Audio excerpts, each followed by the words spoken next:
Okay, good morning. നമുക്ക് start ചെയ്യാം. നമ്മൾ ജിയോ ടെക്നിക്കൽ എഞ്ചിനീയറിംഗിന്റെ സെക്കൻഡ് മൊഡ്യൂളിലാണ് വന്നിരിക്കുന്നത്. സെക്കൻഡ് മൊഡ്യൂളിലെ പെർമിയബിലിറ്റി വരെയുള്ള പോർഷൻസ് നമ്മൾ എടുത്തു കഴിഞ്ഞു അല്ലെ. അതിലെ ലാസ്റ്റ് പോർഷൻ ആയിട്ടുള്ള കോമ്പാക്ഷൻ എന്നുള്ള ഭാഗമാണ് നമ്മളിന്ന് എടുക്കുന്നത് കേട്ടോ.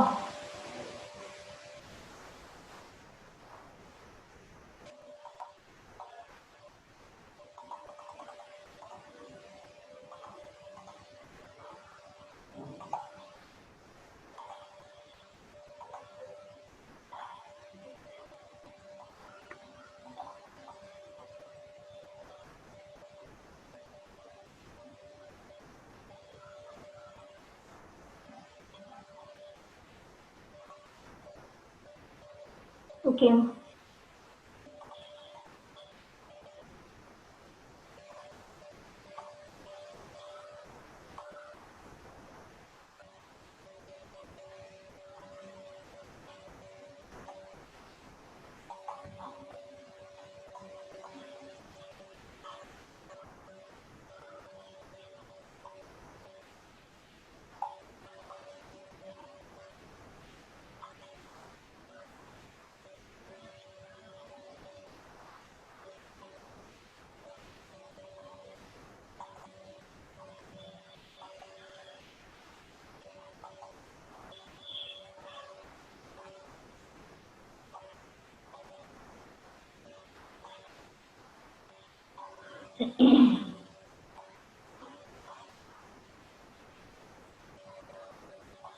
ഓക്കെ, നമുക്ക് സ്റ്റാർട്ട് ചെയ്യാം.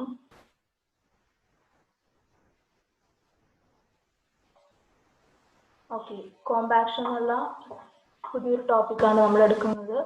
അപ്പോൾ കോമ്പാക്ഷൻ എന്ന് പറഞ്ഞാൽ വളരെ പേരിൽ നിന്ന് തന്നെ മനസ്സിലാകുന്നുണ്ടാവും. കോമ്പാക്ട് ചെയ്യാൻ നമ്മൾ കോൺക്രീറ്റ് ലാബൊക്കെ ചെയ്യുമ്പോൾ നല്ലതുപോലെ കോമ്പാക്ട് ചെയ്യണം എന്നൊക്കെ നമ്മൾ പറയാറുണ്ട് അല്ലേ. നമ്മൾ ടെസ്റ്റ് ഒക്കെ ചെയ്യുമ്പോൾ പല ടെസ്റ്റിലും നമ്മൾ 3 ലെയറായിട്ട് മെറ്റീരിയൽസ് ഫില്ല് ചെയ്തിട്ട്, മോൾഡിനകത്ത് 3 ലെയറായിട്ട് ഫില്ല് ചെയ്തിട്ട് ടാമ്പിംഗ് റോഡൊക്കെ വെച്ച് ടാമ്പ് ചെയ്യണം അല്ലെങ്കിൽ കോമ്പാക്ട് ചെയ്യണം എന്നൊക്കെ നമ്മൾ ഒരുപാട് തവണ പറഞ്ഞിട്ടുണ്ട്. അപ്പൊ എന്താണ് ഈ കോമ്പാക്ഷൻ എന്ന് ചിന്തിച്ചിട്ടുണ്ടോ? കോമ്പാക്ഷൻ എന്ന് പറഞ്ഞാൽ വളരെ വളരെ ഇമ്പോർട്ടൻ്റ് ആയിട്ടുള്ള ഒരു പ്രോസസ്സാണ് കോമ്പാക്ഷൻ എന്ന് പറയുന്നത്.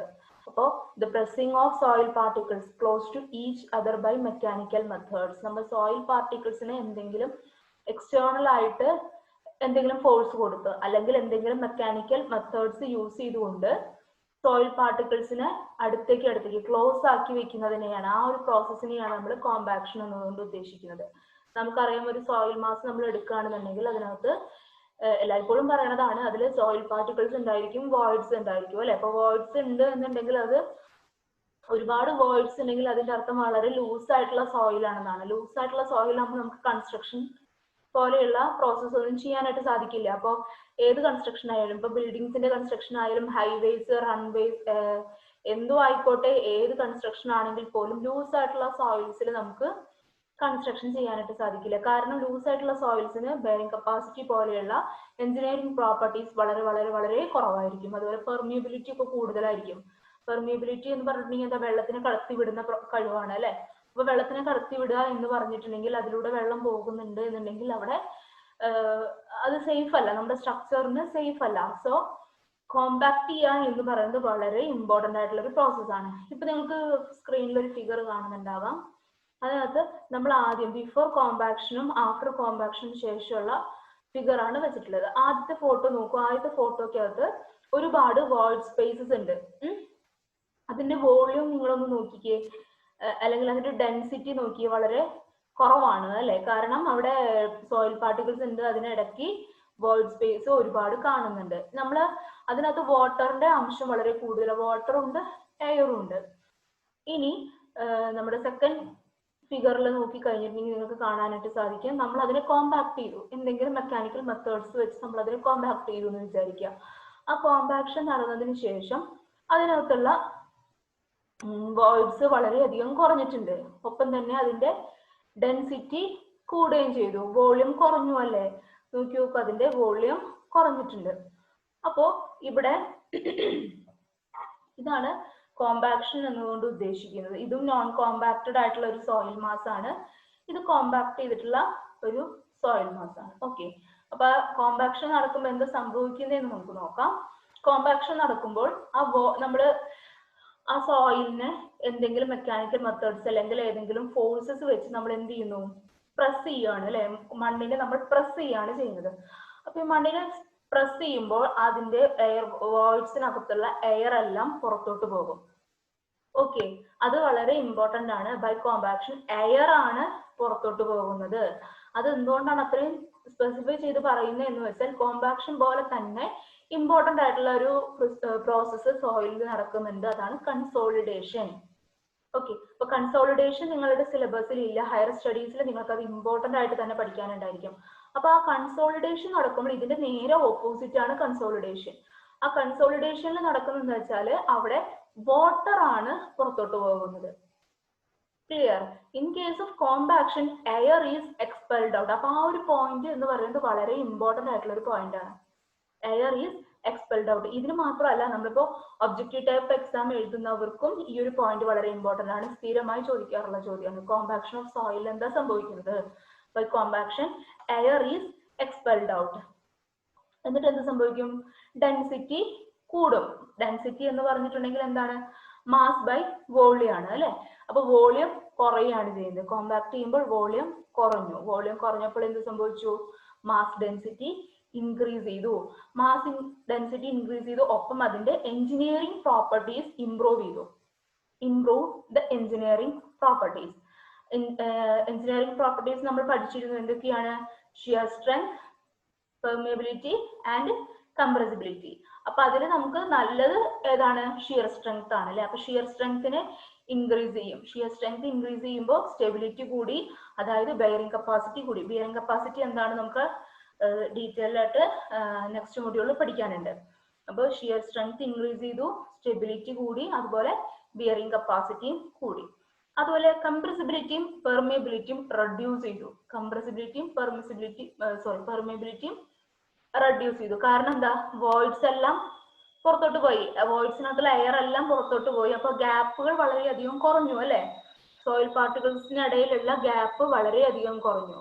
അതാണ് വേറൊരു പ്രത്യേകത. അപ്പൊ ഇത്രയും കാര്യങ്ങളാണ് ഒരു കോമ്പാക്ഷൻ ചെയ്യുന്നതിലൂടെ നമുക്ക് നടക്കുന്നത്. എയർ പുറത്തോട്ട് പോകുന്നുണ്ട്, മാസ് ഡെൻസിറ്റി ഇൻക്രീസ് ചെയ്യുന്നുണ്ട്, എഞ്ചിനീയറിംഗ് പ്രോപ്പർട്ടീസ് ഇംപ്രൂവ് ചെയ്യുന്നു, അതായത് ഷിയർ സ്ട്രെങ്ത് കൂടി. ഷിയർ സ്ട്രെങ്ത് കൂടുമ്പോൾ സ്റ്റെബിലിറ്റി കൂടി, അങ്ങനെ ബിയറിംഗ് കപ്പാസിറ്റി കൂടി. Reduce the compressibility. കംപ്രസിബിലിറ്റിയും പെർമിയബിലിറ്റിയും റെഡ്യൂസ് ചെയ്തു അല്ലെങ്കിൽ കുറഞ്ഞു.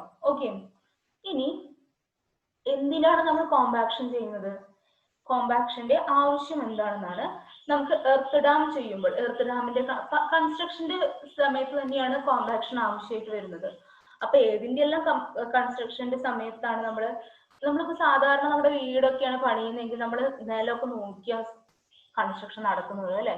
അപ്പോ വീടിന്റെ കൺസ്ട്രക്ഷന് വേണ്ടി നമ്മൾ പ്രത്യേകമായിട്ട് കോമ്പാക്ഷൻ ചെയ്യാറില്ല. അതേസമയം നമുക്കിപ്പോ ചില സ്ഥലങ്ങളിൽ കൺസ്ട്രക്ഷൻ നടത്തി പറ്റൂ എന്നുണ്ടെങ്കിൽ അവിടെ നമ്മുടെ അവിടുത്തെ സോയിലിന്റെ പ്രോപ്പർട്ടീസ് എല്ലാം ഇംപ്രൂവ് ചെയ്യും. പുറമേ നിന്ന് നാച്ചുറൽ ആയിട്ട് അതിനുള്ള പ്രോപ്പർട്ടീസിന് പുറമേ നമ്മൾ എക്സ്ട്രാ കുറെ പ്രോപ്പർട്ടീസ് ഒക്കെ കൊടുത്തിട്ട് നമ്മൾ എന്ത് ചെയ്യും? അതിനെ ഇംപ്രൂവ് ചെയ്യും. അത്തരം കാര്യങ്ങളാണ് നമുക്ക് സെക്കൻഡ്, തേർഡ് മൊഡ്യൂളിൽ പഠിക്കാനുണ്ടാവുക. അപ്പോൾ construction of earth dam, canal embankment, highways, runways, ആ സ്ഥലത്തെല്ലാം നമുക്ക് എന്താവശ്യമുണ്ട്? കോമ്പാക്ഷൻ ആവശ്യമുണ്ട്. Clear? Earth dam, canal embankment, highways, runways, ഇതിന്റെ കൺസ്ട്രക്ഷൻ ചെയ്യുമ്പോഴെല്ലാം നമുക്ക് കോമ്പാക്ഷൻ അത്യാവശ്യമാണ്. ഓക്കെ, ഇനി ഒബ്ജക്റ്റീവ്സ് ഓഫ് കോമ്പാക്ഷൻ എന്ന് പറഞ്ഞ് ചിലപ്പോൾ ചോദിക്കാം, ചോദ്യത്തില് ക്വസ്റ്റ്യൻ പേപ്പറിൽ ചോദിക്കാം. അപ്പൊ നിങ്ങൾക്ക് എഴുതാം, it improves the engineering properties like shear strength, density, permeability, etcetera. കംപ്രസിബിലിറ്റിയും വരും. ഇത് നമ്മൾ നേരത്തെ പറഞ്ഞ തന്നെയാണ്. Increasing the bearing capacity of foundation, decreasing the undesirable settlement. Compressibility കുറഞ്ഞു അല്ലെ. Decreasing the undesirable settlement of structure. Compact ചെയ്തിരിക്കുകയാണ്. അപ്പോ വേർഡ് സ്പേസ് എല്ലാം മാക്സിമം നമ്മൾ കോമ്പാക്ട് ചെയ്തിട്ടുണ്ട്. വേർഡ് സ്പേസ് എല്ലാം കളഞ്ഞിട്ട് സോയിൽ പാർട്ടിക്കിൾസിനെ നമ്മൾ മാക്സിമം എന്ത് ചെയ്തിട്ടുണ്ട്? കോമ്പാക്ട് ചെയ്തിട്ടുണ്ട്. സോ അൺഡിസൈറബിൾ ആയിട്ടുള്ള സെറ്റിൽമെന്റ് എല്ലാം നമുക്ക് ഡിക്രീസ് ചെയ്യാനായിട്ട് സാധിക്കും. It controls undesirable volume change. Volume ഒരുപാട് കുറഞ്ഞിട്ടുണ്ട്. സോ അൺഡിസൈർഡ് ആയിട്ടുള്ള വോളിയം ചേഞ്ചും കൺട്രോൾ ചെയ്യാനായിട്ട് സാധിക്കും. അതുപോലെ ലാൻഡ് സ്ലൈഡ് പോലെയുള്ള പ്രോബ്ലംസ് ഒഴിവായി കിട്ടും. ലാൻഡ് സ്ലൈഡ് പോലെയുള്ള പ്രോബ്ലംസ്, അതിനകത്തേക്ക് പെർമിബിലിറ്റി എല്ലാം നമ്മൾ കുറഞ്ഞു, കോമ്പാക്ഷൻ വഴി പെർമിബിലിറ്റി എല്ലാം ഡിക്രീസ് ചെയ്തിട്ടുണ്ട്. അതുകൊണ്ട് തന്നെ ലാൻഡ് സ്ലൈഡ് പോലെയുള്ള സ്ലോപ്പ് സ്റ്റെബിലിറ്റി പ്രോബ്ലംസ് ഒന്നും ഉണ്ടായിരിക്കില്ല. It reduces the amount of water that can be held in the soil by decreasing the evaporation, thus helping maintaining the required strength. ഒരു strength maintain ചെയ്യാനായിട്ട് സാധിക്കും compaction വഴി. അപ്പൊ ഈ പോയിന്റ്സും ഓർത്ത് വെക്കുക. 6 പോയിന്റ്സ് ഉണ്ട്. 6 പോയിന്റ്സ് തന്നെ പഠിക്കാനായിട്ട് ശ്രമിക്കുക. കാരണം 6 മാർക്കിന് ഒബ്ജക്റ്റീവ്സ് ഓഫ് കോമ്പാക്ഷൻ ചോദിച്ചതായി കണ്ടിട്ടുണ്ട്. ഓക്കെ, അപ്പൊ എന്താണ് കോമ്പാക്ഷൻ എന്നുള്ളൊരു ധാരണ വന്നു എന്ന് വിചാരിക്കുന്നു. ഇനി നമ്മൾ കോമ്പാക്ഷൻ നമുക്ക് ചെയ്യണം. അപ്പോൾ നമുക്ക് ലാബിലും അതുപോലെ തന്നെ ഫീൽഡിലും ചെയ്യാൻ പറ്റുന്ന ഒരു ടെസ്റ്റ് ആണ് സ്റ്റാൻഡേർഡ് പ്രോക്ടർ ടെസ്റ്റ്. അപ്പോൾ നമ്മൾ സ്റ്റാൻഡേർഡൈസ് ചെയ്തിട്ടുള്ള ഒരു ടെസ്റ്റ് ആണ് കോമ്പാക്ഷൻ ചെയ്യുന്നതിന് സ്റ്റാൻഡേർഡൈസ് ചെയ്തിട്ടുള്ള ടെസ്റ്റ് ആണ് സ്റ്റാൻഡേർഡ് പ്രോക്ടർ ടെസ്റ്റ് എന്ന് പറയുന്നത്. അപ്പൊ ഈ സ്റ്റാൻഡേർഡ് പ്രോക്ടർ ടെസ്റ്റ് എന്ന് വെച്ചാൽ നമ്മൾ ഫീൽഡിലുള്ള അതേ കണ്ടീഷൻ തന്നെ ലാബിൽ ഉണ്ടാക്കി എടുത്തിട്ടാണ് നമ്മൾ കോമ്പാക്ഷൻ ടെസ്റ്റ് നടത്തുന്നത്. അപ്പോൾ കോമ്പാക്ഷൻ ടെസ്റ്റ് നടത്തിയിട്ട് നമ്മൾ എന്താ ചെയ്യുന്നത് വെച്ചാൽ അതിൽ പ്രൊസീജിയർ ഡീറ്റെയിൽ ആയിട്ട് പറഞ്ഞുതരാം. നമ്മൾ അതിൽ നിന്ന് കണ്ടുപിടിക്കുന്നത് വെച്ചാൽ വാട്ടർ കണ്ടന്റും ഡ്രൈ ഡെൻസിറ്റിയും തമ്മിലുള്ള റിലേഷൻഷിപ്പ് ആണ് നമ്മളിവിടെ കണ്ടുപിടിക്കുന്നത്. വാട്ടർ കണ്ടന്റും ഡ്രൈ ഡെൻസിറ്റിയും. അപ്പൊ അത് വെച്ച് നമ്മളൊരു ഗ്രാഫ് ഒക്കെ വരച്ച് അതിൽ നിന്നാണ് വാട്ടർ കണ്ടന്റിനനുസരിച്ച് നമ്മുടെ ഡ്രൈ ഡെൻസിറ്റിയുടെ മാറ്റം എങ്ങനെയാണ് എന്ന് നമ്മൾ മനസ്സിലാക്കും. ഓക്കെ, അപ്പോ നമ്മൾ സ്റ്റാൻഡേർഡ് പ്രോക്ടർ ടെസ്റ്റ് എന്ന് പറഞ്ഞ ടെസ്റ്റ് നമ്മൾ ചെയ്യുന്നത് എന്തിനാണെന്ന് വെച്ചാൽ ഈ റീറ്റൈനിങ് വാളിന്റെ ബാക്ക് ഫിൽസ് ഉണ്ടായിരിക്കും അല്ലെ. റീറ്റൈനിങ് വാൾ എന്താണെന്ന് നിങ്ങൾക്ക് അറിയാം.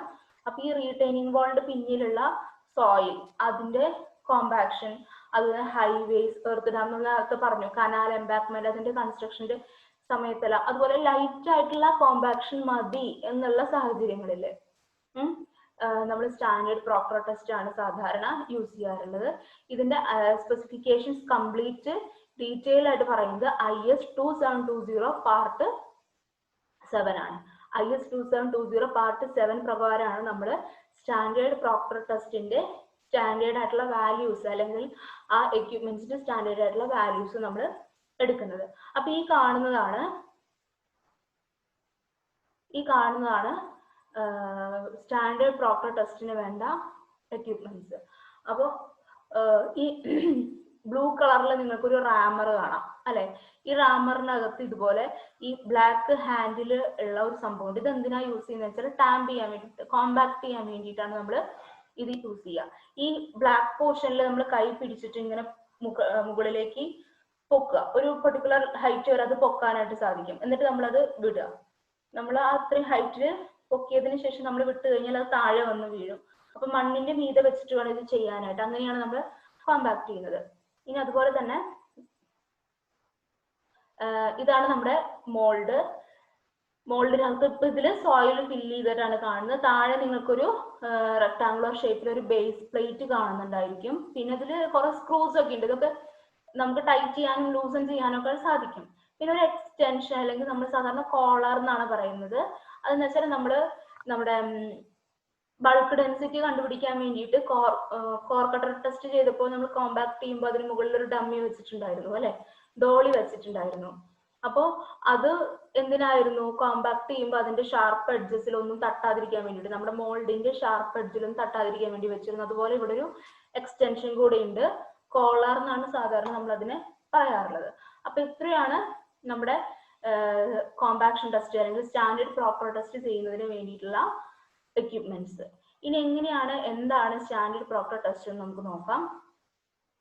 അതിനകത്ത് ആ മോൾഡ് ഇതിനെല്ലാം സ്പെസിഫൈ ചെയ്തിട്ടുള്ള ഡയമെൻഷൻസ് ഉണ്ടായിരിക്കും. IS 2720 പ്രകാരം ഇതിനെല്ലാം സ്പെസിഫിക്കേഷൻ ഉണ്ട്. മോൾഡ് എന്ന് പറഞ്ഞിട്ടുണ്ടെങ്കിൽ 100 mm ഡയമീറ്റർ ആണ്. ഒപ്പം അതിന്റെ ഹൈറ്റ് 127.3 mm ഹൈറ്റ് ആണ്. അതിന്റെ കപ്പാസിറ്റി 1000 ml ആണ്. ഓക്കെ, 100 mm ഡയമീറ്റർ ഉണ്ട്, 127.3 mm ഹൈറ്റ് ഉണ്ട്, 100 ml കപ്പാസിറ്റി ഉണ്ട്. അപ്പൊ മോൾഡിന്റെ വോള്യൂം നമുക്ക് കണ്ടുപിടിക്കാലോ. നമുക്ക് ഡയമീറ്റർ അറിയാം, ഹൈറ്റ് അറിയാം, അതുപോലെ അതിന്റെ കപ്പാസിറ്റിയും അറിയാം. ഓക്കെ, ഇനി ദ റാമർ നേരത്തെ കാണിച്ചിരുന്നു. ആ റാമർ എന്ന് പറഞ്ഞിട്ടുണ്ടെങ്കിൽ അതിന് 2.6 kg വെയിറ്റ് ഉണ്ട്. 2.6 kg വെയിറ്റ്. പിന്നെ ഞാൻ പറഞ്ഞിരുന്നു അതിന്റെ ബ്ലാക്ക് പോർഷൻ പിടിച്ച് നമ്മൾ ഉയർത്തും, എന്നിട്ട് ഫ്രീ ഫോൾ ആണ് കോമ്പാക്ഷൻ ചെയ്യാനായിട്ട് നമ്മൾ ചെയ്യുന്നത്. അതിന് അത്രയും ഹൈറ്റിൽ ഉയർത്തിയതിന് ശേഷം നമ്മൾ അതിനെ റിലീസ് ചെയ്യും. റിലീസ് ചെയ്യുമ്പോൾ താഴെ വന്ന് വീഴും അല്ലെ. അപ്പൊ ആ ഹൈറ്റ്, എത്ര ഹൈറ്റിൽ നിന്നാണ് അത് വീഴുന്നത് എന്നാണ് 310 mm ഹൈറ്റിലാണ് അത് വീഴുക. ഫ്രീ ഡ്രോപ്പ് എന്ന് പറയുന്നത് 310 mm ഹൈറ്റ് ആണ്. അതിന്റെ ഫേസ് ഡയമീറ്റർ എന്ന് പറയുന്നത് 50 mm ആണ്. അതിന്റെ ഫേസ് ഡയമീറ്റർ എന്ന് പറയുന്നത് 50 mm. ഓക്കെ, നമ്മളിവിടെ സോയിലിനെ 3 ലെയർ ആയിട്ട് മോൾഡിൽ ഫില്ല് ചെയ്തിട്ടാണ് കോമ്പാക്ട് ചെയ്യുന്നത്. അതുപോലെ തന്നെ മോൾഡിൽ നമ്മളൊരു ബേസ് പ്ലേറ്റ് വെച്ചിട്ടുണ്ടോ, നേരത്തെ ഫിഗറിൽ കണ്ടിട്ടുണ്ടായിരിക്കും അല്ലെ. ബേസ് പ്ലേറ്റ് ഉണ്ട്. പിന്നെ കോളാറിന്റെ ഹൈറ്റ് എന്ന് പറയുന്നത് 60 mm ആണ് കോളാറിന്റെ ഹൈറ്റ്. അപ്പൊ ഇവിടെ നിങ്ങൾക്ക് ആ ഫിഗർ കാണാനായിട്ട് സാധിക്കും. ഇത് നമ്മുടെ നേരത്തെ കണ്ട ആ ഒരു എക്യുപ്മെന്റിന്റെ ക്രോസ് സെക്ഷണൽ വ്യൂ ആണ്. അപ്പൊ ഈ പറഞ്ഞിട്ടുള്ള കാര്യങ്ങൾ താഴെ മോൾഡ് വെച്ചിട്ടുണ്ട്, അത് ക്രോസ് സെക്ഷൻ ആണ് കാണിച്ചിരിക്കുന്നത് കേട്ടോ. ഇതാണ് മോൾഡ്. താഴെ നമുക്ക് ഒരു റെക്ടാങ്കുലർ ഷേപ്പിൽ ഒരു ബേസ് പ്ലേറ്റ് കണ്ടിരുന്നു അല്ലെ. ആ ബേസ് പ്ലേറ്റ് ആണ് ഇത് മോൾഡിന്റെ ഡയമീറ്റർ 100 mm, ഹൈറ്റ് 127.3. ഇതാണ് കോളാർ എന്ന് പറഞ്ഞിട്ടുണ്ടെങ്കിൽ 60 mm ഹൈറ്റ് ആണ്. ഇനി ഇതാണ് നമ്മുടെ റാമർ. ഓക്കെ, റാമറിന്റെ ഫേസ് ഡയമീറ്റർ അത് നമ്മുടെ സോയിലിൽ വന്ന് പതിക്കുന്ന ആ ഒരു ഡയമീറ്റർ അത് 50 mm ആണ്. നേരത്തെ നമ്മളിവിടെ പറഞ്ഞ അതേ കാര്യങ്ങൾ തന്നെയാണ്. അതിന്റെ ഹൈറ്റ് എന്ന് പറയുന്നത് 310 mm ഹൈറ്റിലാണ് ഫ്രീ ഫോൾ ഉണ്ടാകുന്നത്. ഓക്കെ, ഇത് അതിന്റെ ക്രോസ് സെക്ഷണൽ വ്യൂ ആണ്. ഇപ്പോ നിങ്ങൾക്ക് ഈ ഒരു ഫിഗർ വരയ്ക്കാൻ പഠിക്കുകയാണെന്നുണ്ടെങ്കിൽ സിമ്പിൾ ആയിട്ട് ചെയ്യാനായിട്ട് എഴുതാനായിട്ട് സാധിക്കും. ഈ ഒരു ഫിഗർ പഠിക്കുകയാണെങ്കിൽ നമുക്ക് ഈ ഇത്രയും ഡയലോഗുകൾ ഒഴിവാക്കാം. ഓക്കെ,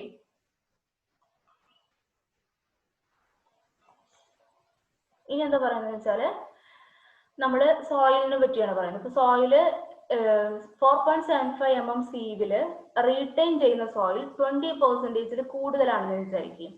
4.75 mm സീവില് റീറ്റെയിൻ ചെയ്യുന്ന സോയിലിന്റെ അളവ് 20% കൂടുതലാണ് എന്നുണ്ടെങ്കിൽ നമ്മൾ മോൾഡിന്റെ ഡയമീറ്റർ 150 ഡയമീറ്റർ ഉള്ള മോൾഡാണ് യൂസ് ചെയ്യുക. അതുപോലെ ഹൈറ്റ് അത് തന്നെ 127.33, പക്ഷെ കപ്പാസിറ്റി 2250 ml ആണ് യൂസ് ചെയ്യുക. അത് ഒഴിവാക്കാം, നമുക്ക് സ്റ്റാൻഡേർഡ് ആയിട്ടുള്ളത് മാത്രം പഠിക്കാം. പറയുമ്പോൾ എല്ലാം പറഞ്ഞു എന്നേ ഉള്ളൂ, നിങ്ങൾക്കത് വേണമെങ്കിൽ സ്കിപ്പ് ചെയ്യാം. ഓക്കെ, ഇനി ഇത് ഫിഗർ നിങ്ങൾക്ക് ക്ലിയർ ആവുന്നുണ്ടോ എന്ന് അറിയില്ല, എന്നാലും നമ്മുടെ റാമർ ഇതൊരു സിലിണ്ടർ ആണ്. വെള്ളം മെഷർ ചെയ്ത് ഒഴിക്കുന്നതിന് വേണ്ടിയിട്ട് ഒരു ഗ്രാജുവേറ്റഡ് സിലിണ്ടർ എടുത്തിട്ടുണ്ട്. പിന്നെ ഇവിടെ ചെറിയ ക്യാൻ, മോയ്സ്ചർ ക്യാൻ എന്ന് പറഞ്ഞു കണ്ടിട്ടുണ്ട്. അതെന്താ വെച്ചാൽ നമുക്ക് ഓരോ ടെസ്റ്റിലും നമുക്ക് വാട്ടർ കണ്ടന്റ് ഡിറ്റർമൈൻ ചെയ്യണം. അപ്പോൾ വാട്ടർ കണ്ടന്റ് ഡിറ്റർമൈൻ ചെയ്യണമെങ്കിൽ നമ്മൾ ഓവൻ ഡ്രൈ മെത്തേഡാണ് സാധാരണ യൂസ് ചെയ്യാറെന്ന് പറയാറുണ്ട് അല്ലെ. അപ്പൊ അതിലേക്ക് സോയിൽ കളക്ട് ചെയ്യുന്നതിന് വേണ്ടിയിട്ട് മോയ്സ്ചർ ക്യാൻ ഉണ്ട്. പിന്നെ ഒരു സ്ട്രെയിറ്റ് എഡ്ജ് ഉണ്ട്, അതിന്റെ ടോപ്പ് സർഫസ് ഒക്കെ ലെവൽ ചെയ്യുന്നതിന് വേണ്ടിയിട്ട് സ്ട്രെയിറ്റ് എഡ്ജ് ഉണ്ട്. പിന്നെ ഒരു വലിയൊരു പാൻ ഉണ്ടായിരിക്കും. നമ്മൾ ആ പാനിൽ, മിക്സിംഗ് പാൻ എന്നാണ് പറയുക, അതിനകത്ത് സോയിൽ ഇട്ടിട്ട് വാട്ടർ സ്പ്രിങ്കിൾ ചെയ്തിട്ടാണ് നമ്മൾ നന്നായിട്ട് മിക്സ് ചെയ്യുക. അല്ലാതെ നിലത്തിട്ട് ചെയ്യരുത്. ഒരു പാൻ ഉണ്ടായിരിക്കണം. പിന്നെ നമ്മുടെ മോൾഡും കാര്യങ്ങളും, നമ്മുടെ സ്റ്റാൻഡേർഡ് പ്രോപ്പർ ടെസ്റ്റിന്റെ ആ സാധനങ്ങളെല്ലാം ഉണ്ടായിരിക്കും. പിന്നെ ട്രവൽ ഉണ്ടായിരിക്കും, സോയിൽ സ്പെസിമെൻ എടുക്കുന്നതിന് വേണ്ടിയിട്ട് നമ്മൾ എടുത്തിട്ട് മോൾഡിൽ ഫില്ല് ചെയ്യുന്നതിന് വേണ്ടിയിട്ട് ഒരു ട്രവൽ ഉണ്ടായിരിക്കും. ഇത്രയും എക്യുപ്മെന്റ്സ് ആണ് നമുക്ക് ഈ ടെസ്റ്റ് ചെയ്യുന്നതിന് വേണ്ടി ആവശ്യമുള്ളത്. ഇനി നമ്മൾ പ്രൊസീജിയർ എന്താണെന്ന് നമുക്ക് നോക്കാം. നമ്മൾ ആദ്യം 4.75 mm സീവിൽ പാസ് ചെയ്യുന്ന നല്ല ഡ്രൈ ആയിട്ടുള്ള 3 കിലോഗ്രാം സോയിൽ എടുക്കണം. 4.75 mm സീവിൽ പാസ് ചെയ്യുന്നത് നമ്മൾ നമ്മുടെ മോൾഡും ബേസ് പ്ലേറ്റ്, കോളർ അതെല്ലാം നന്നായിട്ട് ഗ്രീസ് ചെയ്യാം. എന്തെങ്കിലും ഓയിലൊക്കെ യൂസ് ചെയ്ത് നല്ലതുപോലെ ലൈറ്റ് ആയിട്ട് ഗ്രീസ് ചെയ്ത് വെക്കുക. എന്നിട്ട് ഈ മോൾഡും ബേസ് പ്ലേറ്റും ഒരുമിച്ചുള്ള വെയിറ്റ് എടുത്ത് വെക്കുക. മോൾഡും ബേസ് പ്ലേറ്റും ഉള്ള വെയിറ്റ് എടുത്ത് വെക്കുക. പിന്നെ അതിലേക്ക് കുറച്ച് സോയിൽ എടുത്തതിന് വെയിറ്റ് എടുത്ത് വെച്ച് നമ്മൾ മാറ്റി വെക്കുക. എന്നിട്ട് നമ്മൾ ആ മിക്സിംഗ് പാനിൽ സോയിൽ എടുത്തിട്ട് ആ സോയിലിനകത്തേക്ക് വെള്ളം ആഡ് ചെയ്യാം. ആദ്യം എന്ത് ചെയ്യണം, ഒരു 4% കോഴ്സ് ഗ്രൈൻഡ് ആണെങ്കിൽ 4% വെള്ളം എടുക്കുക. വെയിറ്റിന്റെ 4% ഓഫ് വാട്ടർ എടുക്കുക. അതിനത് ഫൈൻ ഗ്രൈൻഡ് സോയിൽ ആണെന്നുണ്ടെങ്കിൽ 8% വെള്ളം എടുക്കുക. വാട്ടർ കണ്ടന്റ് എന്ന് പറഞ്ഞിട്ടുണ്ടെങ്കിൽ നമ്മൾ ഇതിനൊക്കെ ഒരു സ്റ്റാൻഡേർഡ് ആയിട്ടുള്ള വാല്യൂസ് ഉണ്ട്, ഒരു ഒപ്റ്റിമം വാട്ടർ കണ്ടന്റ് ഉണ്ടായിരിക്കും. അതിനേക്കാൾ വളരെ കുറച്ച് കുറഞ്ഞിട്ടുള്ള വാട്ടർ കണ്ടന്റിൽ വേണം നമ്മൾ പ്രൊസീജിയർ സ്റ്റാർട്ട് ചെയ്യാനായിട്ട്. അപ്പോൾ നമ്മൾ മിക്സിംഗ് പാൻ എടുത്തു. ആ മിക്സിംഗ് പാനിലേക്ക് സോയിൽ 3 കിലോഗ്രാം സോയിൽ എങ്ങനെയാണ് 4.75 mm സീവിലൂടെ പാസ് ചെയ്യുന്ന 3 കിലോഗ്രാം സോയിൽ എടുത്തു. അതിനകത്തേക്ക് കോഴ്സ് ഗ്രെയിൻ സോയിൽ ആണ് എന്നുണ്ടെന്നുണ്ടെങ്കിൽ നമ്മൾ 4% വെള്ളം ഒഴിച്ചു. ഫൈൻ ഗ്രെയിൻ സോയിൽ ആണെന്നുണ്ടെങ്കിൽ 8%ഓളം വെള്ളം ഒഴിച്ചു. എന്നിട്ട് എന്ത് ചെയ്യുക, നല്ലതുപോലെ മിക്സ് ചെയ്യുക. ഓക്കെ, അപ്പോൾ സോയിലിനനുസരിച്ച് നമ്മുടെ വാട്ടർ കണ്ടന്റ് റേഞ്ച് ഞാനിവിടെ കൊടുത്തിട്ടുണ്ട്. ഇപ്പൊ സാൻഡ് ആണെന്നുണ്ടെങ്കിൽ 6 to 10%ഓളം എന്തെടുക്കാം, വെള്ളമെടുക്കാം. ഇനി സാൻഡി സിൽട്ടോ സിൽറ്റി സാൻഡ് ആണെങ്കിൽ 8 to 12, സിൽറ്റ് ആണെങ്കിൽ 12 to 16, ക്ലേ ആണെങ്കിൽ 14 to 20. അങ്ങനെ ഏകദേശം അതിന്റെ ഒപ്റ്റിമം വാട്ടർ കണ്ടന്റ് ആണ് നമുക്ക് തന്നിട്ടുള്ളത്. അപ്പൊ ഇതിനേക്കാൾ വളരെ കുറഞ്ഞ അളവിൽ വേണം നമ്മൾ സ്റ്റാർട്ട് ചെയ്യാനായിട്ട്. ഇപ്പൊ നമ്മൾ എടുത്തിരിക്കുന്നത് സാൻഡ് ആണെങ്കിൽ 4%, ഇത് കുറവാണല്ലേ. ഇനിയിപ്പോ ക്ലേ ആണ് എടുക്കുന്നത് എന്നുണ്ടെങ്കിൽ നമ്മൾ സാൻഡി സിൽറ്റ് അല്ലെങ്കിൽ സിൽറ്റി സാൻഡ് ആണ് എടുക്കുന്നതെങ്കിൽ, ഫൈൻ ഗ്രൈൻഡ് പോലുള്ള സോയിൽസ് ആണെന്നുണ്ടെങ്കിൽ 8%-ൽ സ്റ്റാർട്ട് ചെയ്യാം. അപ്പൊ ഇതാണ് നമ്മളുടെ സെക്കൻഡ് പ്രൊസീജിയറിന്റെ സെക്കൻഡ് സ്റ്റെപ്പ്. ഇനി അടുത്ത് എന്ത് ചെയ്യണം എന്ന് വെച്ചാൽ, നമ്മൾ ഈ സോയിൽ കുറച്ചു നേരം എയർ ടൈറ്റ് കണ്ടെയ്നറിൽ അതുപോലെ തന്നെ വെച്ചേക്കാം. അതിന് ഒന്ന് ആ ഒരു മെച്യൂരിറ്റി കിട്ടുന്നതിന് വേണ്ടിയിട്ട്, ആ സോയിലിന് ആ ഒരു മെച്യൂരിറ്റി കിട്ടുന്നതിന് വേണ്ടിയിട്ടാണ് നമ്മൾ കുറച്ചു നേരം അതുപോലെ സൂക്ഷിച്ചു വെക്കണം. എന്നിട്ട് അത് നല്ലതുപോലെ പിന്നീട് മിക്സ് ചെയ്യാനായിട്ട് തുടങ്ങുക. നല്ലതുപോലെ കൈകൊണ്ട് തന്നെ നന്നായിട്ട് ട്രവൽ യൂസ് ചെയ്തിട്ട് നല്ലതുപോലെ മിക്സ് ചെയ്യാം. തറോലി മിക്സ് ചെയ്യാം. മിക്സിങ് യൂണിഫോം ആയിരിക്കണം. അതിനുശേഷം നമ്മൾ എന്ത് ചെയ്യണം, നമ്മുടെ മോൾഡ് എടുക്കുക. ബേസ് പ്ലേറ്റിൽ മോൾഡ് അറ്റാച്ച് ചെയ്തായിരിക്കുന്നത് അല്ലെ, നമ്മൾ വെയിറ്റ് എടുത്ത് വെച്ചിട്ടുണ്ട്. ബേസ് പ്ലേറ്റും മോൾഡും കൂടെയുള്ള വെയിറ്റ് നമ്മൾ നോട്ട് ചെയ്ത് വെച്ചിട്ടുണ്ട്. ഇനി അതിന്റെ മുകളിലേക്ക് നമ്മൾ എന്ത് ചെയ്യാം, നമ്മുടെ കോളർ ടൈറ്റ് ചെയ്യുക. അതിൽ സ്ക്രൂ ഒക്കെ ഉണ്ട്, അതൊക്കെ വെച്ച് നമ്മൾ കോളർ അതിന്റെ മുകളിൽ വെച്ചിട്ട് നല്ലതുപോലെ ടൈറ്റ് ചെയ്യുക. ടൈറ്റ് ചെയ്തതിന് ശേഷം ഈ മിക്സ് ചെയ്ത് വെച്ചിട്ടുള്ള സോയില് 3 ലെയറായിട്ട് നമ്മുടെ മോൾഡിൽ ഫില്ല് ചെയ്യാം. 3 ലെയറായിട്ട് വേണം ഫില്ല് ചെയ്യാനായിട്ട്. അപ്പൊ ഫില്ല് ചെയ്യുമ്പോൾ നമ്മളൊരു കാര്യം ശ്രദ്ധിക്കണം. ആദ്യം 1/3 നമ്മൾ ഫില്ല് ചെയ്യാം. ആദ്യം നമ്മൾ ഒരു 1/3 ഫില്ല് ചെയ്തതിന് ശേഷം എന്ത് ചെയ്യണം എന്ന് വെച്ചാല്, 1/3 ഫില്ല് ചെയ്തതിന് ശേഷം 25 തവണ ടാമ്പ് ചെയ്യണം. ഓക്കെ, ഏത് വെച്ച്, നമ്മുടെ റാമർ വെച്ച് ഓരോ ലെയറും 25 തവണ നമ്മൾ എണ്ണി തന്നെ ചെയ്യണം. 25 ബ്ലോസ് നമ്മൾ ഓരോ ലെയറിനും കൊടുക്കണം. ഓക്കെ, അങ്ങനെ 3 ലെയറും ഫില്ല് ചെയ്യണം. അപ്പോൾ ഒന്നാമത്തെ ലെയർ നമ്മൾ ടാമ്പ് ചെയ്തതിന് ശേഷം അതിൽ ചെറിയ മുകളിൽ ഒരു സ്ക്രാച്ച് ഉണ്ടാക്കുക. എന്താണെന്ന് വെച്ചാൽ അടുത്ത ലെയർ സോയിലിന് ഒരു ഗ്രിപ്പ് കിട്ടുന്നതിന് വേണ്ടിയിട്ട്. അല്ലെങ്കിൽ അതിങ്ങനെ ഓരോ കഷ്ണങ്ങളായിട്ട് അടർന്നു പോകാനുള്ള സാധ്യതയുണ്ട്. അപ്പൊ നമ്മൾ ഫസ്റ്റ് ലെയർ ഫില്ല് ചെയ്തു, റാമർ യൂസ് ചെയ്തിട്ട് 25 തവണ കോമ്പാക്ട് ചെയ്തതിനു ശേഷം അതിൽ ചെറിയൊരു സ്ക്രാച്ച് ഉണ്ടാക്കി രണ്ടാമത്തെ 1/3 ഫില്ല് ചെയ്യുക, 25 തവണ ടാമ്പ് കോമ്പാക്ട് ചെയ്യുക. അതിനുശേഷം അതിൽ സ്ക്രാച്ച് വീട്ടിയതിനു ശേഷം മൂന്നാമത്തെ ലെയർ ഫില്ല് ചെയ്യുക. അങ്ങനെ ഓരോ 3 ലെയറും ഫില്ല് ചെയ്ത് 25 തവണ നമ്മൾ എന്ത് കൊടുക്കണം, അതിന് ഒരു കോമ്പാക്ഷൻ കൊടുത്തതിന് ശേഷം കൊടുക്കുക. അങ്ങനെ 3 ലെയർ നമ്മൾ ഫില്ല് ചെയ്ത് വെക്കുക. ഇനി എന്ത് ചെയ്യണം എന്ന് വെച്ചാൽ, നമ്മുടെ മറ്റേ കോളർ കംപ്ലീറ്റ്ലി ഫില്ല് ചെയ്യണം. കോളർ നമുക്ക് ഒഴിവാക്കാനുള്ളതാണ് അല്ലെ. അപ്പൊ നമ്മൾ എന്ത് ചെയ്യും, കോളറിന് തൊട്ട് മുകൾ കുറച്ച് ഹൈറ്റിൽ, കോളറിന്റെ ഒരു കുറച്ച് ഹൈറ്റിൽ കൂടെ നമ്മൾ സോയിൽ ഉണ്ടായിരിക്കും. നമ്മൾ കോളർ റിമൂവ് ചെയ്യുക. കോളർ റിമൂവ് ചെയ്തതിന് ശേഷം ഇതൊക്കെ നിങ്ങൾക്ക് ഫിഗറിൽ കാണുന്നുണ്ടായിരിക്കും. ആ മോൾഡിന് മുകളിലേക്ക് നിൽക്കുന്ന എക്സസ് ആയിട്ടുള്ള സോയിലിനെ ഒരു സ്ട്രെയിറ്റ് എഡ്ജ് വെച്ച്, മോൾഡിന് മുകളിൽ എക്സസ് ആയി നിൽക്കുന്ന സോയിലിനെ ഒരു സ്ട്രെയിറ്റ് എഡ്ജ് വെച്ച് നല്ലതുപോലെ ലെവൽ ചെയ്യാം. നല്ലതുപോലെ ലെവൽ ചെയ്ത് നല്ല ക്ലീൻ ആക്കുക. ബേസ് പ്ലേറ്റും എല്ലാം ക്ലീൻ ആക്കിയതിന് ശേഷം നമ്മുടെ ബേസ് പ്ലേറ്റും മോൾഡും അതിനകത്തുള്ള സോയിലും ഒരുമിച്ചുള്ള വെയിറ്റ് നോട്ട് ചെയ്യാം. ഓക്കെ, ക്ലിയർ ആയോ പ്രൊസീജിയർ? ഇത്രയാണ് ഫസ്റ്റ് സ്റ്റെപ്പിൽ നമുക്ക് ചെയ്യാനുള്ളത്. എന്നിട്ട് അവസാനം ഇതിന്റെ വെയിറ്റ് എടുത്ത് വെക്കുക. ഓക്കെ, വെയിറ്റ് എടുത്ത് വെച്ചു. ഇനി എന്ത് ചെയ്യണമെന്ന് വെച്ചാൽ, നമ്മൾ ഈ മോൾഡിൽ നിന്ന് ആ സോയിലിനെ റിമൂവ് ചെയ്യുക. മോൾഡിൽ നിന്ന് സോയിലിനെ റിമൂവ് ചെയ്തതിന് ശേഷം എന്ത് ചെയ്യണമെന്ന് വെച്ചാൽ, അതിന്റെ ടോപ്പിൽ നിന്ന് അതിനെ നമുക്ക് ബ്രോക്കൺ ചെയ്യാനായിട്ട് സാധിക്കും. അതിനെ പൊട്ടിക്കുക. ആ മോൾഡിനെ പൊട്ടിച്ചതിന് ശേഷം നമുക്ക് എന്ത് ചെയ്യാം, മുകളിൽ നിന്നും താഴിൽ നിന്നും അതുപോലെ അതിന്റെ മിഡിൽ പോർഷനിൽ നിന്നും കുറച്ച് സോയിൽ എടുത്തിട്ട് വാട്ടർ കണ്ടന്റ് കണ്ടുപിടിക്കുക. വാട്ടർ കണ്ടന്റ് എങ്ങനെ കണ്ടുപിടിക്കുന്നത്? ഡ്രൈയിങ് മെത്തേഡ് വെച്ച് വാട്ടർ കണ്ടന്റ് കണ്ടുപിടിക്കണം അല്ലെ. എന്നിട്ട് അതിനെ നന്നായിട്ട് പൊടിക്കുക. സോയിൽ ആ നമ്മൾ ആ കോമ്പാക്ട് ചെയ്ത് മുകളിൽ നിന്ന് പുറത്തോട്ട് എടുത്ത ആ സോയിൽ ഉണ്ടല്ലോ, ഇതിനെ നന്നായിട്ട് കൈ കൊണ്ട് തന്നെ നമുക്ക് ഇങ്ങനെ ബ്രോക്കൺ ചെയ്യാനായിട്ട് പറ്റും. പൊട്ടിച്ചെടുത്തിട്ട് നമ്മൾ ആദ്യം കുറച്ച് വെള്ളമാണ് ആഡ് ചെയ്തത് അല്ലെ. ഇനി നമ്മൾ എന്ത് ചെയ്യും, ഒരു 2 to 3% എക്സ്ട്രാ വാട്ടർ കൂടെ അതിലേക്ക് ആഡ് ചെയ്യാം. എന്നിട്ട് സെയിം പ്രൊസീജിയർ തന്നെ റിപ്പീറ്റ് ചെയ്യുക. അങ്ങനെ ഒരു 6-7 റീഡിങ്ങോളം എടുക്കുക. 6-7 റീഡിങ്ങോളം നമ്മൾ എടുക്കുക. അപ്പൊ ഇത്രയാണ് കോമ്പാക്ഷൻ ചെയ്യാനുള്ള പ്രൊസീജിയേഴ്സ്. ഞാൻ ഒന്നുകൂടെ ഫാസ്റ്റ് ആയിട്ട് പറയാം. 3 കിലോഗ്രാം സോയിൽ എടുത്തു. ആ സോയിലില് വെള്ളത്തിന്റെ അളവ് പുറത്ത് വെക്കുക കേട്ടോ. നമ്മൾ കുറച്ച് വെള്ളം ആഡ് ചെയ്ത് നല്ലപോലെ മിക്സ് ചെയ്തു.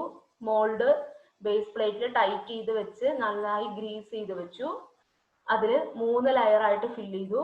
3 ലെയറായി ഫില്ല് ചെയ്യുമ്പോൾ ഓരോ ലെയർ ഫില്ല് ചെയ്യുമ്പോൾ നമ്മൾ അതിനെ നന്നായിട്ട് എന്ത് ചെയ്യണം, 25 തവണ റാമർ യൂസ് ചെയ്ത് നന്നായിട്ട് ടാമ്പ് ചെയ്യണം.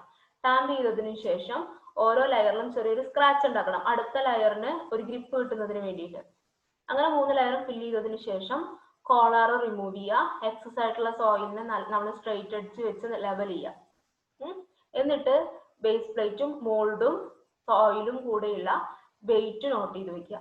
ഓക്കെ, വെയിറ്റ് നോട്ട് ചെയ്തതിന് ശേഷം മറ്റേ സോയിൽ മോൾഡിൽ നിന്ന് റിമൂവ് ചെയ്യുക. അതിന്റെ 3 ഭാഗത്തു നിന്നും, മുകളിൽ നിന്നും താഴെ നിന്നും അതുപോലെ മിഡിൽ പോർഷനിൽ നിന്നും കുറച്ച് മണ്ണെടുത്തിട്ട് മറ്റേ ഓവൻ ഡ്രൈ മെത്തേഡിലൂടെ നമ്മൾ എന്ത് കണ്ടുപിടിക്കുക, മോയ്സ്ചർ കണ്ടന്റ്, വാട്ടർ കണ്ടന്റ് കണ്ടുപിടിക്കുക. എന്നിട്ട് ഈ സോയില് നന്നായി പൊടിച്ചതിന് ശേഷം നമ്മൾ അകത്തേക്ക് 2 to 3% എക്സ്ട്രാ വാട്ടർ ആഡ് ചെയ്തിട്ട് പ്രൊസീജിയർ റിപ്പീറ്റ് ചെയ്യുക. ഇതാണ് നമുക്ക് ചെയ്യാനുള്ള. ഇതിലിപ്പോ ബുദ്ധിമുട്ടുള്ള കാര്യം നമുക്ക് ആ ടാമ്പ് ചെയ്യുന്നതായിരിക്കും. നല്ല വെയിറ്റ് ഉണ്ട്, 2.6 kg ഉണ്ട് അല്ലെ. അപ്പോ ആ ഒരു ബുദ്ധിമുട്ട് മാത്രമേ ഇത് ചെയ്യാനായിട്ട് ഉണ്ടായിരിക്കുള്ളൂ. ഓക്കെ, അപ്പൊ ഇതാണ് നമ്മുടെ ടെസ്റ്റ് പ്രൊസീജിയർ. അതിനുശേഷം നമുക്ക് ഇതുപോലെ ഒബ്സർവേഷൻസ് ആൻഡ് കാൽക്കുലേഷൻസ് എന്ന് പറഞ്ഞിട്ട് ഇതുപോലെ ടേബിൾ. അപ്പോ ഒരു 6-7 തവണയെങ്കിലും പ്രൊസീജിയർ റിപ്പീറ്റ് ചെയ്യാനായിട്ട് ശ്രമിക്കുക. എന്നാലേ നമുക്ക് അതിൽ എന്ത് വേരിയേഷൻ ആണ് സംഭവിക്കുന്നതെന്ന് ഗ്രാഫിലൂടെ മനസ്സിലാക്കാനായിട്ട് സാധിക്കുള്ളൂ. അതുകൊണ്ടാണ് ഇത്രയും റീഡിങ്സ് എടുക്കണം എന്ന് പറയുന്നത്. അപ്പോൾ നമുക്ക് ഡയമീറ്റർ ഓഫ് മോൾഡ് അറിയാം, ഹൈറ്റ് ഓഫ് മോൾഡ് അറിയാം, വോളിയം ഓഫ് മോൾഡ് കണ്ടുപിടിക്കാനായിട്ട് സാധിക്കും. പിന്നെ മാസ് ഓഫ് എംപ്റ്റി മോൾഡും ബേസ് പ്ലേറ്റിന്റെ വെയിറ്റ് നമുക്കറിയാം. നമ്മൾ M1 എന്ന് പറഞ്ഞ് കണ്ടുപിടിക്കുക. പിന്നെ mass of mould, base plate, compacted soil നമ്മൾ അവസാനം കണ്ടുപിടിക്കുന്നത്. അപ്പൊ ഇത് രണ്ടിൽ നിന്ന് നമുക്ക് കോമ്പാക്റ്റഡ് സോയിലിന്റെ മാസ് കിട്ടും. M2 - M1 ചെയ്താൽ മതി അല്ലെ. അപ്പൊ മാസ് അറിയാം, വോളിയം അറിയാം. സോ ബൾക്ക് ഡെൻസിറ്റി കണ്ടുപിടിക്കാം. ബൾക്ക് ഡെൻസിറ്റി എന്ന് പറയുന്നത് റോ = മാസ് ബൈ വോളിയം. പിന്നെ വാട്ടർ കണ്ടന്റ് നമ്മൾ ഓരോ തവണയും കണ്ടുപിടിക്കുന്നുണ്ടല്ലോ. ഒരു സോയിലിൽ നിന്ന് ഒരു വാട്ടർ കണ്ടന്റിൽ നമ്മൾ 3 എണ്ണം കാണുന്നുണ്ട്. അതിന്റെ ആവറേജ് വേണം എടുക്കാനായിട്ട് കേട്ടോ. മനസ്സിലായോ? നമ്മള് ഇപ്പൊ വാട്ടർ കണ്ടന്റ് കണ്ടുപിടിക്കുക എന്ന് പറഞ്ഞല്ലോ. അപ്പൊ ഒരു തവണ നമ്മൾ ചെയ്ത് കഴിഞ്ഞിട്ടുണ്ടെങ്കിൽ ഒരു 4% വെള്ളം ആഡ് ചെയ്ത് കഴിഞ്ഞാൽ നമ്മൾ വാട്ടർ കണ്ടന്റ് കണ്ടുപിടിക്കുന്നുണ്ട്. അത് ചെയ്യുമ്പോൾ എന്താ ചെയ്യുന്നത്, ടോപ്പിൽ ആ ഒരു കോമ്പാക്ട് ചെയ്ത സോയിലിന്റെ ടോപ്പിൽ നിന്നും ബോട്ടത്തിൽ നിന്നും മിഡിൽ പോർഷനിൽ നിന്നും നമ്മൾ സോയിൽ എടുക്കുന്നുണ്ട്. എന്നിട്ട് അതിന്റെ ആവറേജ് വേണം കാണിക്കാനായിട്ട്. പിന്നെ ഡ്രൈ ഡെൻസിറ്റി, ബൾക്ക് ഡെൻസിറ്റി അറിയെങ്കിൽ ഡ്രൈ ഡെൻസിറ്റി കണ്ടുപിടിക്കാൻ പറ്റും. എങ്ങനെയാ, rho D = rho by 1 + W. നമ്മൾ ആ ഇക്വേഷൻ പഠിച്ചിട്ടുണ്ട്. എന്നിട്ട് നമ്മൾ എന്ത് ചെയ്യണം എന്ന് വെച്ചാൽ ഈ വാട്ടർ കണ്ടന്റും ഡ്രൈ ഡെൻസിറ്റിയും വെച്ചൊരു ഗ്രാഫ് വരയ്ക്കണം. ആ ഗ്രാഫ് വരയ്ക്കുമ്പോൾ നമുക്കൊരു ഷേപ്പ് കിട്ടും. സ്റ്റാൻഡേർഡ് ഷേപ്പ് ഉണ്ട്. ആ ഷേപ്പിനെയാണ് നമ്മൾ കോമ്പാക്ഷൻ കർവ് എന്ന് പറയുന്നത്. അപ്പൊ നമ്മുടെ പ്രൊസീജിയർ അത്രയേ ഉള്ളൂ. കോമ്പാക്ഷന്റെ പ്രൊസീജിയർ ഇത്രയേ ഉള്ളൂ. ഓക്കെ, ഇനി നമ്മൾ പ്രൊസീജിയർ എല്ലാം ചെയ്തതിനു ശേഷം കാൽക്കുലേഷൻ പോർഷനിലേക്ക് പോവുകയാണ്. അതിൽ ഇമ്പോർട്ടന്റ് ആയിട്ടുള്ള ഭാഗമാണ് കോമ്പാക്ഷൻ കർവ്. കോമ്പാക്ഷൻ കർവ് എന്ന് പറഞ്ഞിട്ടുണ്ടെങ്കിൽ നമുക്ക് വാട്ടർ കണ്ടന്റും അതിന് കറസ്പോണ്ടിങ് ആയിട്ടുള്ള ഡ്രൈ ഡെൻസിറ്റിയും വെച്ച് വരയ്ക്കുന്ന ഈ ഗ്രാഫിനെയാണ് നമ്മൾ കോമ്പാക്ഷൻ കർവ് എന്നതുകൊണ്ട് ഉദ്ദേശിക്കുന്നത്. ഈ കർവിനെയാണ് ഈ ഒരു ഷേപ്പ് കണ്ടില്ലേ, കോൺവെക്സിറ്റി അപ്വേർഡ് ആയിട്ടുള്ള ഈ ഒരു ഷേപ്പ് നമുക്ക് കിട്ടേണ്ടത്. ഇതാണ് സ്റ്റാൻഡേർഡ് ആയിട്ടുള്ളത്. ഓക്കെ, അപ്പൊ ഈ കർവിനെ പറ്റി നമുക്ക് ഡീറ്റെയിൽഡ് ആയിട്ട് തന്നെ പഠിക്കാനുണ്ട്. നമുക്ക് ഓരോന്നായിട്ട് നോക്കാം. നമുക്ക് ഇങ്ങനെ വരച്ചു കഴിഞ്ഞിട്ടുണ്ടെങ്കിൽ ഇവിടെ താഴെ എക്സ് ആക്സിസിൽ നമ്മൾ മോയ്സ്ചർ കണ്ടന്റ് ആണ് വരയ്ക്കുന്നത്, മാർക്ക് ചെയ്യുന്നത് അല്ലെ. വൈ ആക്സിസിൽ നമ്മൾ എന്താണ് മാർക്ക് ചെയ്യുന്നത്, ഡ്രൈ ഡെൻസിറ്റി ആണ് മാർക്ക് ചെയ്യുന്നത്. ഡ്രൈ ഡെൻസിറ്റി ആണ് നമ്മളിവിടെ മാർക്ക് ചെയ്യുന്നത്. അങ്ങനെ വരുമ്പോ നമ്മൾ ഇവിടെ ഒരു മാക്സിമം ഡ്രൈ ഡെൻസിറ്റി ഉണ്ടായിരിക്കും ഇതിന് അല്ലെ. ഇതിന്റെ ഏറ്റവും കർവ് കൂടിയ ഭാഗത ഇതായിരിക്കും, മാക്സിമം ഡ്രൈ ഡെൻസിറ്റി. ഇതിനെയാണ് ഈ ഒരു പോയിന്റിനെയാണ് നമ്മൾ മാക്സിമം ഡ്രൈ ഡെൻസിറ്റി എന്ന് പറയുന്നത്. ഈ ഇതിന് കറസ്പോണ്ടിങ് ആയിട്ടുള്ള ഇവിടെ ഒരു വാല്യൂ ഉണ്ടായിരിക്കും. ആ വാല്യൂവിനെ നമുക്ക് മാക്സിമം ഡ്രൈ ഡെൻസിറ്റി എന്ന് പറയാം. അപ്പൊ ഈ മാക്സിമം ഡ്രൈ ഡെൻസിറ്റിക്ക് കറസ്പോണ്ടിങ് ആയിട്ട് എന്തും കൂടെ കിട്ടും, അതിന് നമ്മൾ താഴെ എക്സ് ആക്സിസിലേക്ക് കണക്ട് ചെയ്യുകയാണെന്നുണ്ടെങ്കിൽ നമുക്ക് ഇവിടെ ഒരു വാട്ടർ കണ്ടന്റ് കിട്ടും അല്ലെ. അപ്പൊ ഈ മാക്സിമം ഡ്രൈ ഡെൻസിറ്റിക്ക് ഇത് റോ ഡി മാക്സ് ആണ്, മാക്സിമം ഡ്രൈ ഡെൻസിറ്റി ആണ്. ഈ മാക്സിമം ഡ്രൈ ഡെൻസിറ്റിക്ക് കറസ്പോണ്ടിങ് ആയി നമുക്ക് എക്സ് ആക്സിസിൽ കിട്ടുന്ന ഈ വാട്ടർ കണ്ടന്റിനെയാണ് നമ്മൾ optimum moisture content, optimum moisture content, അതല്ല എന്നുണ്ടെങ്കിൽ ഒപ്റ്റിമം വാട്ടർ കണ്ടന്റ് എന്ന് പറയുന്നത്. ഓക്കെ, ഒപ്റ്റിമം മോയിസ്ചർ കണ്ടന്റ് അല്ലെങ്കിൽ ഒപ്റ്റിമം വാട്ടർ കണ്ടന്റ്, ഇത് വളരെ ഇമ്പോർട്ടന്റ് ആണ് കേട്ടോ, മനസ്സിലാക്കിയിട്ട് പോവാം. അപ്പോൾ മാക്സിമം ഡ്രൈ ഡെൻസിറ്റിക്ക് കറസ്പോണ്ടിങ് ആയിട്ടുള്ള വാട്ടർ കണ്ടന്റിനെയാണ് നമ്മൾ ഒപ്റ്റിമം മോയിസ്ചർ കണ്ടന്റ് എന്ന് പറയുന്നത്. ഓക്കെ, അപ്പൊ ഈ ഗ്രാഫിന്റെ ഒരു ബിഹേവിയർ നിങ്ങൾക്ക് കണ്ടാൽ തന്നെ മനസ്സിലാകും. ഈ ഒപ്റ്റിമം മോയിസ്ചർ കണ്ടന്റ് എത്തുന്നത് വരെ വാട്ടർ കണ്ടന്റ് ഇങ്ങനെ കൂടുന്നതിനനുസരിച്ച് ഡ്രൈ ഡെൻസിറ്റി കൂടുന്നുണ്ട് അല്ലെ. വാട്ടർ മോയിസ്ചർ കണ്ടന്റ് കൂട്ടുന്നതിനനുസരിച്ച് ഡ്രൈ ഡെൻസിറ്റി കൂടിയിട്ട് ഒരു പെർട്ടിക്കുലർ പോയിന്റിന് ശേഷം നമ്മൾ വാട്ടർ കണ്ടന്റ് കൂട്ടിയാലും ഡ്രൈ ഡെൻസിറ്റി കുറയുന്നുണ്ട് അല്ലെ. നമ്മൾ വാട്ടർ കണ്ടന്റ് കൂട്ടിയാലും ഡ്രൈ ഡെൻസിറ്റി കുറയുന്നുണ്ട്. ആ ഒരു ബിഹേവിയർ ആണ് സോയിൽ കാണിച്ചു തരുന്നത്. ഒരു particular point maximum dry density കിട്ടുന്ന ആ water content optimum moisture content ആണ് അല്ലെ. അതാണ് അതിന്റെ ബാരിയർ. ഒപ്റ്റിമം മോയിസ്ചർ കണ്ടന്റിന്റെ താഴെയുള്ള വാട്ടർ കണ്ടന്റില് ഡ്രൈ ഡെൻസിറ്റി ഇങ്ങനെ കൂടി വരുന്നു. ഒപ്റ്റിമം മോയിസ്ചർ കണ്ടന്റിന് ശേഷം അല്ലെങ്കിൽ അതിനേക്കാൾ വാട്ടർ കണ്ടന്റ് ആഡ് ചെയ്യുമ്പോൾ എന്താ സംഭവിക്കുന്നത്, ഡ്രൈ ഡെൻസിറ്റി കുറഞ്ഞു വരുന്നു. ഓക്കെ, അതാണ് ഈ സോയിൽ കാണിച്ചു തരുന്ന ബിഹേവിയർ. അത് വളരെ ഇമ്പോർട്ടന്റ് ആണ്, ശ്രദ്ധിക്കണം. അപ്പോൾ നമ്മൾ ആദ്യം വെള്ളം ആഡ് ചെയ്യുമ്പോൾ എന്താ സംഭവിക്കുന്നത്, വാട്ടർ കണ്ടന്റ് കുറവാണെന്നുണ്ടെങ്കിൽ സോയിൽ സ്റ്റിഫ് ആയിരിക്കും അല്ലെ. അത് മാത്രമല്ല അതിനകത്ത് ഒരുപാട് വോയിഡ് സ്പേസസ് ഒക്കെ ഉണ്ടായിരിക്കും. അതുകൊണ്ട് തന്നെ ഡ്രൈ ഡെൻസിറ്റി വളരെ കുറവാണ്. ഇനി നമ്മൾ വെള്ളം ആഡ് ചെയ്തുകൊണ്ടിരിക്കുകയാണെങ്കിൽ എന്താ സംഭവിക്കുന്നത്, പാർട്ടിക്കിൾസിന് ഒരു ലൂബ്രിക്കേഷൻ ഒക്കെ കിട്ടും. അതിന് ചുറ്റും വെള്ളം വന്നിരിക്കും അല്ലെ. അപ്പൊ ഒരു ലൂബ്രിക്കേഷൻ കിട്ടും. ആ ലൂബ്രിക്കേഷൻ കിട്ടുന്ന കാരണം തന്നെ ഒരു പാർട്ടിക്കിൾ വേറൊരു പാർട്ടിക്കിളിന് മുകളിലൂടെ സ്ലിപ്പ് ചെയ്യാനുള്ള സാധ്യത. അപ്പൊ വോയിഡ്സിലെല്ലാം വന്ന് ഫിൽ ചെയ്യും. അങ്ങനെ അത് ഡെൻസ്ലി പാക്കഡ് ആയിരിക്കും. അതുകൊണ്ട് തന്നെ ഡ്രൈ ഡെൻസിറ്റി എന്ത് ചെയ്തു, ഇൻക്രീസ് ചെയ്തു. പക്ഷെ ഒരു പർട്ടിക്കുലർ പോയിന്റ് വരെ ഇൻക്രീസ് ചെയ്യുള്ളൂ. പിന്നെ എന്താ സംഭവിക്കുന്നത്, ഡ്രൈ ഡെൻസിറ്റി ഡിക്രീസ് ചെയ്യും. ഓക്കെ, ഇനി നമുക്കൊരു വാട്ടർ കണ്ടന്റ് തരികയാണെന്നുണ്ടെങ്കിൽ അതിന്റെ തിയററ്റിക്കൽ മാക്സിമം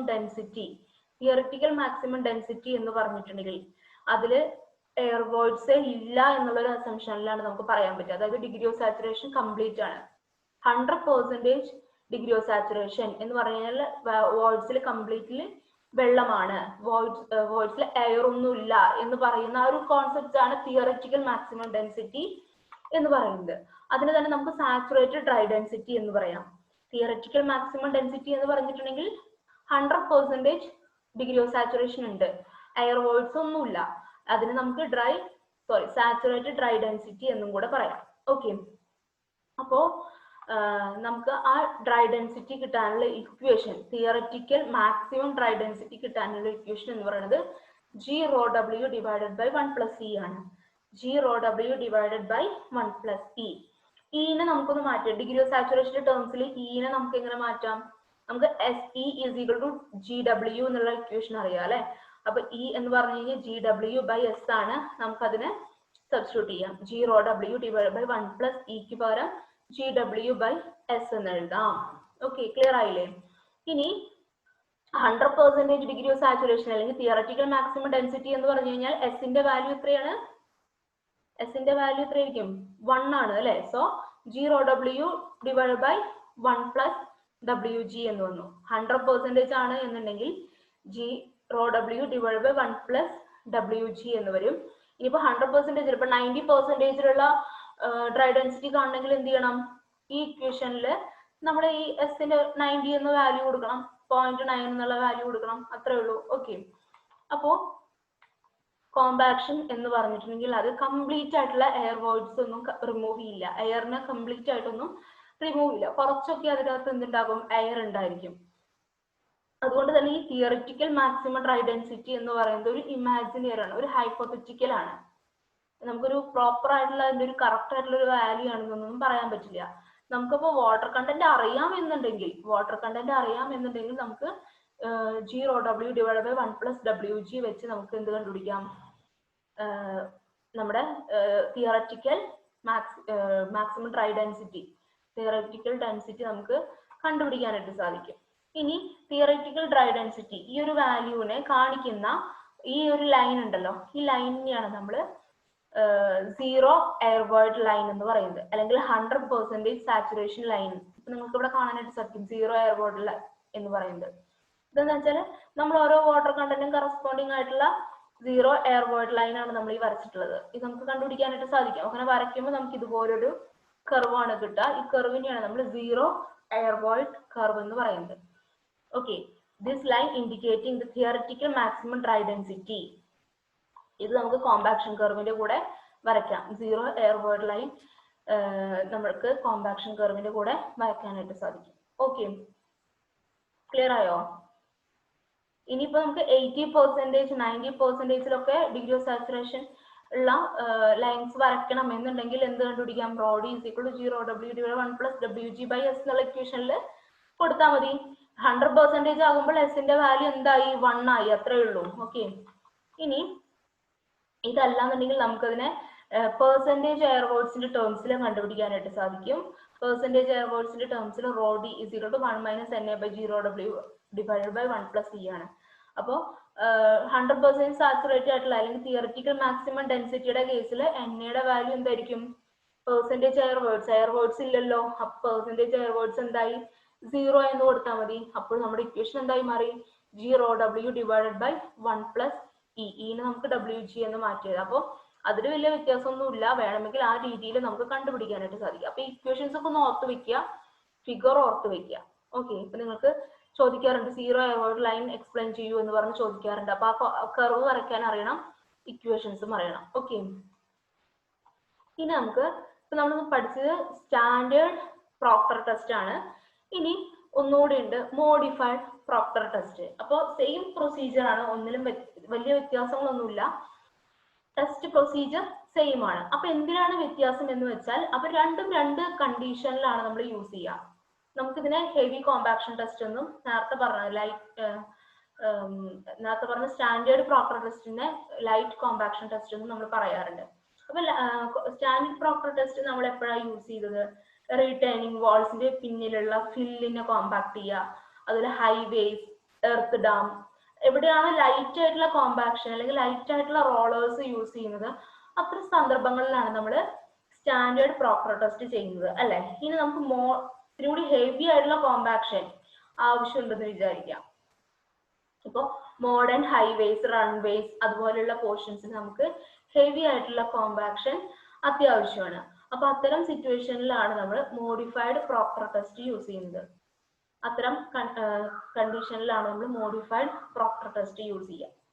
ഇപ്പോൾ മോഡിഫൈഡ് പ്രോക്ടർ ടെസ്റ്റിന്റെ ഒരു സ്റ്റാൻഡേർഡ് സ്പെസിഫിക്കേഷൻ തരുന്നത് അല്ലെങ്കിൽ ആ ടെസ്റ്റ് സ്റ്റാൻഡേർഡൈസ് ചെയ്തിട്ടുള്ളത് American Association of State Highway officials ആണ്. അതുകൊണ്ട് തന്നെ ഈ ടെസ്റ്റിനെ നമുക്ക് ആഷോ ടെസ്റ്റ് എന്ന് കൂടെ പറയാം. AASHO test, American Association of State Highway Officials എന്നൂടെ നമ്മൾ ഈ മോഡിഫൈഡ് പ്രോക്ടർ ടെസ്റ്റിനെ പറയുന്നുണ്ട്. ഇപ്പൊ സിമ്പിൾ ആയിട്ട് ചിലപ്പോൾ light compaction test, heavy compaction test എന്നൊക്കെ നമ്മൾ ലാബിൽ പറയാറുണ്ട്. അപ്പോൾ എന്താ വ്യത്യാസം എന്ന് വെച്ചാൽ രണ്ടും യൂസ് ചെയ്യുന്ന കണ്ടീഷൻ, ലൈറ്റ് കോമ്പാക്ഷൻ എന്ന് പറഞ്ഞാൽ ലൈറ്റ് ആയിട്ടുള്ള കോമ്പാക്ഷൻ വേണ്ട സ്ഥലത്ത് യൂസ് ചെയ്താൽ മതി. ഏത്? Standard Proctor test. ഇപ്പൊ ഹെവി ആയിട്ടുള്ള കോമ്പാക്ഷൻ ആണ് നമുക്ക് ആവശ്യം എന്നുണ്ടെങ്കിൽ നമ്മൾ മോഡിഫൈഡ് പ്രോക്ടർ ടെസ്റ്റ് ആണ് യൂസ് ചെയ്യുക. അപ്പൊ ഇതിലെ വ്യത്യാസം എന്താണെന്ന് വെച്ചാൽ റാമർ എന്ന് പറയുന്നത് നേരത്തെ 2.6 kg ആയിരുന്നു അല്ലെ, ഇവിടെ റാമർ എന്ന് പറയുന്നത് 4.89 kg ആണ്. അതുപോലെ നേരത്തെ ഹൈറ്റ് ആ ഫ്രീ ഫോൾ എത്രയായിരുന്നു? 310 ആയിരുന്നു, ഇത് 450 ആണ്. അതുപോലെ നേരത്തെ നമ്മൾ സോയിൽ കോമ്പാക്ട് ചെയ്തത് 3 ലെയർ ആയിട്ടാണ്, പക്ഷെ ഇവിടെ എന്താണ് 5 ലെയർ ആയിട്ടാണ് കോമ്പാക്ട് ചെയ്യുന്നത്. ഇത്രയാണ് വ്യത്യാസമുള്ളത്. ബാക്കിയെല്ലാം സെയിം ആണ്. നമ്മൾ യൂസ് ചെയ്യുന്ന മോൾഡ് അടക്കം സെയിം ആണ്. സെയിം കപ്പാസിറ്റി ഉള്ള 1000 ml കപ്പാസിറ്റി ഉള്ള സെയിം മോൾഡ് തന്നെയാണ് യൂസ് ചെയ്യുന്നത്. പക്ഷെ റാമർ എന്ന് പറയുന്നത് 4.89 kg ഉണ്ട്. അതിന്റെ ഹൈറ്റ് ഫ്രീ ഫോൾ എന്ന് പറയുന്നത് 450 mm ആണ്. പിന്നെ നമ്മൾ മണ്ണ് നിറയ്ക്കുമ്പോൾ, സോയിൽ ഫില്ല് ചെയ്യുമ്പോൾ എന്ത് ചെയ്യുന്നുണ്ട്? 5 ലെയർ ആയിട്ട് ഫില്ല് ചെയ്യുന്നത്. നമ്മൾ നേരത്തെ 3 ലെയർ ആയിട്ടാണ് ഫില്ല് ചെയ്തത്, ഇവിടെ 5 ലെയർ ആയിട്ട് ഫില്ല് ചെയ്യുന്നുണ്ട്. ആ ഒരു വ്യത്യാസം മാത്രമേ നമ്മളിവിടെ പറയുന്നുള്ളൂ.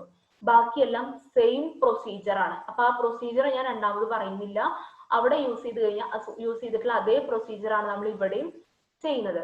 അപ്പൊ അങ്ങനെ ചെയ്തു വരുമ്പോൾ നമുക്ക് അവസാനം എന്താ കിട്ടുക? ഒരു കോമ്പാക്ഷൻ കർവ് കിട്ടുമല്ലോ. നേരത്തെ സ്റ്റാൻഡേർഡ് പ്രോപ്പർ ടെസ്റ്റ് ചെയ്തപ്പോൾ നമുക്ക് വാട്ടർ കണ്ടന്റും ഡ്രൈ ഡെൻസിറ്റിയും വെച്ച് നമുക്ക് എന്ത് കിട്ടി? ഒരു കോമ്പാക്ഷൻ കർവ് കിട്ടി. അതുപോലെ മോഡിഫൈഡ് പ്രോപ്പർ ടെസ്റ്റിൽ നമ്മൾ കാൽക്കുലേഷൻസ് എല്ലാം കഴിഞ്ഞ് കഴിഞ്ഞിട്ടുണ്ടെങ്കിൽ വാട്ടർ കണ്ടന്റും ഡ്രൈ ഡെൻസിറ്റിയും തമ്മിലുള്ള ഒരു കോമ്പാക്ഷൻ കർവ് കിട്ടും. അത് നമ്മൾ സെയിം ഗ്രാഫിൽ വരച്ചു കഴിഞ്ഞാൽ നമുക്ക് രണ്ടും തമ്മിലുള്ള ഡിഫറൻസ് മനസ്സിലാക്കാനായിട്ട് സാധിക്കും. ഇപ്പൊ നിങ്ങൾക്ക് ഇവിടെ സ്ക്രീനിൽ രണ്ടിന്റെയും ഗ്രാഫ് രണ്ടിന്റെയും ഷേപ്പ് ഒരു ഒറ്റ ഫിഗറിലാക്കി വരച്ചിട്ടുണ്ട്. അപ്പൊ സ്റ്റാൻഡേർഡ് പ്രോപ്പർ ടെസ്റ്റും മോഡിഫൈഡ് പ്രോപ്പർ ടെസ്റ്റിന് കർവ് നിൽക്കുന്നതെന്ന് ശ്രദ്ധിച്ചേ. നമ്മുടെ മോഡിഫൈഡ് പ്രോപ്പർ ടെസ്റ്റ് എന്ന് പറഞ്ഞു കഴിഞ്ഞാൽ മറ്റേ സ്റ്റാൻഡേർഡ് പ്രോപ്പർ ടെസ്റ്റിന്റെ കർവിനേക്കാൾ മുകളിലാണ് നിൽക്കുന്നത് അല്ലെ. അതായത് അതിന്റെ ഡ്രൈ ഡെൻസിറ്റിയുടെ അളവ് വളരെ കൂടുതലാണ്. ആ എക്സ്പെരിമെന്റില് നമ്മൾ അറ്റൈൻ ചെയ്യുന്ന ഡ്രൈ ഡെൻസിറ്റി കൂടുതലാണ്. പക്ഷെ അത് ലെഫ്റ്റിലേക്ക് നീങ്ങിയാണ് നിൽക്കുന്നത്, വൈ ആക്സിസിനോട് നീങ്ങിയിട്ടാണ് നിൽക്കുന്നത്. അതിന്റെ അർത്ഥം എന്താ? വാട്ടർ കണ്ടന്റ് വളരെ കുറവാണ് അല്ലെ. അതല്ലേ ഇതിൽ നിന്നും മനസ്സിലാക്കുന്നത്. സ്റ്റാൻഡേർഡ് പ്രോപ്പർ ടെസ്റ്റിന്റെ മുകളിലാണ് മോഡിഫൈഡ് പ്രോപ്പർ ടെസ്റ്റ് കർവ് നിൽക്കുന്നത്, മാത്രമല്ല ലെഫ്റ്റിലേക്ക് നീങ്ങിയിട്ടാണ്. അതിന്റെ അർത്ഥം വളരെ കുറച്ച് വാട്ടർ കണ്ടന്റ് നമുക്ക് ചെയ്യേണ്ടി വന്നിട്ടുള്ളൂ. പക്ഷെ ആ വളരെ കുറച്ചായിട്ടുള്ള വാട്ടർ കണ്ടന്റിൽ തന്നെ നമുക്ക് മാക്സിമം ഡ്രൈ ഡെൻസിറ്റി അറ്റൈൻ ചെയ്യാനായിട്ട് പറ്റിയിട്ടുണ്ട്. സ്റ്റാൻഡേർഡ് പ്രോപ്പർ ടെസ്റ്റ് ആകുമ്പോൾ ഒന്ന് റൈറ്റിലേക്ക് നീങ്ങിയാണ് നിൽക്കുന്നത്. അതിന്റെ അർത്ഥം വാട്ടർ കണ്ടന്റ് ഒരുപാട് വേണ്ടി വന്നു. കാരണം അവിടെ ലൈറ്റ് ആയിട്ടുള്ള കോമ്പാക്ഷൻ ആണ് നമ്മൾ കൊടുക്കുന്നത് അല്ലെ. അതിന്റെ ഒരു ഡിഫറൻസ് ആണ് അത് കാണിച്ചു തരുന്നത്. മാത്രമല്ല ഡ്രൈ ഡെൻസിറ്റി എന്ന് പറയുന്നത് മോഡിഫൈഡ് പ്രോപ്പർ ടെസ്റ്റിനേക്കാൾ വളരെ കുറവാണ് നമുക്ക് കിട്ടുന്നത്. ക്ലിയർ ആണോ പറഞ്ഞത്? ഈ ഗ്രാഫും വളരെ ഇമ്പോർട്ടന്റ് ആണ്. പിന്നെ 0 എയർവേർഡ് ലൈനും നമ്മൾ അവിടെ വരച്ചിട്ടുണ്ട്. ഓക്കെ, ബാക്കി എല്ലാ പ്രൊസീജിയറും സെയിം ആണ്. ഇനിയിപ്പോ ഇത് നമ്മൾ നേരത്തെ പറഞ്ഞ പോയിന്റ് തന്നെയാണ്. നമ്മുടെ 4.75 mm സീവിൽ 20% കൂടുതൽ റിട്ടേൺ ചെയ്യുന്നുണ്ടെങ്കിൽ നമ്മൾ കപ്പാസിറ്റി കൂടുതലുള്ള മോൾഡാണ് യൂസ് ചെയ്യുക. ആ കേസിലാണെങ്കിൽ നമ്മൾ ഓരോ ലെയറും 56 തവണ ടാമ്പ് ചെയ്യണം. 56 തവണ ടാമ്പ് ചെയ്യണം. ബാക്കി എല്ലാ പ്രൊസീജിയറും സെയിം ആണ്. എന്നിട്ട് ഡിഫറെന്റ് വാട്ടർ കണ്ടന്റിലുള്ള ഡ്രൈ ഡെൻസിറ്റി കണ്ടുപിടിച്ചു, കർവ് പ്ലോട്ട് ചെയ്തു. ഈ കർവ് എന്ന് പറയുന്നത് it is higher than and left of the standard proper test curve. Standard proper test കർവിലൂടെ കിട്ടിയതിനേക്കാളും മുകളിലാണ് മോഡിഫൈഡ് പ്രോപ്പർ ടെസ്റ്റിൽ കിട്ടിയ കർവ് കിടക്കുന്നത്. മാത്രമല്ല ലെഫ്റ്റിലേക്ക് നീങ്ങിയിട്ടാണ്. അതിന്റെ അർത്ഥം heavier compaction increases the maximum dry density but decreases the optimum moisture content. ഈ പോയിന്റ് വളരെ ഇമ്പോർട്ടന്റ് ആണ്. ഈ പോയിന്റ് നോട്ട് ചെയ്ത് വെക്കുക. The heavier compaction increases the maximum dry density but decreases the optimum moisture content. ഈ ഒരു point important ആണ്. അതാണ് ഈ കർവ് കാണിച്ചു തരുന്നത് അല്ലെ. Increases the maximum dry density but decreases the optimum moisture content. Okay. ഇനി ഇവിടെ ഒരു ലൈൻ ഓഫ് ഒപ്റ്റിമം എന്ന് പറഞ്ഞിട്ടുള്ള ഒരു കാര്യം കാണിച്ചത്. ലൈൻ ഓഫ് ഒപ്റ്റിമം എന്ന് പറഞ്ഞിട്ടുണ്ടെങ്കിൽ നമ്മൾ ഇതിന്റെ മാക്സിമം ഡ്രൈ ഡെൻസിറ്റി ഇവിടെ ആയിരിക്കും അല്ലെ. ഇതാണ് ഈ ഒരു ഗ്രാഫിന്റെ മാക്സിമം ഡ്രൈ ഡെൻസിറ്റി. അതുപോലെ ഇതിന്റെ ഒപ്റ്റിമം മോയ്സ്ചർ കണ്ടന്റ് എന്ന് പറയുന്നത് ഇതായിരിക്കും. കണ്ടോ, ഒപ്റ്റിമം മോയ്സ്ചർ കണ്ടന്റ് കുറവല്ലേ. പക്ഷെ മാക്സിമം ഡ്രൈ ഡെൻസിറ്റിയുടെ കേസിൽ കൂടുതലാണ്, ഒപ്റ്റിമം മോയ്സ്ചർ കണ്ടന്റ് കുറവുമാണ്. അപ്പൊ ഈ മാക്സിമം ഡ്രൈ ഡെൻസിറ്റിയുടെ പോയിന്റും അതുപോലെ ഈ മാക്സിമം ഡ്രൈ ഡെൻസിറ്റിയുടെ പോയിന്റ്സ് നമ്മൾ കണക്ട് ചെയ്തുകൊണ്ട് നമ്മളൊരു ലൈൻ വരച്ചു എന്ന് വിചാരിക്കുക. ആ ലൈനിനെ പറയുന്ന പേരാണ് ലൈൻ ഓഫ് ഒപ്റ്റിമം. ഈ പോയിന്റിനെ പറയുന്ന പേരാണ് ലൈൻ ഓഫ് ഒപ്റ്റിമം.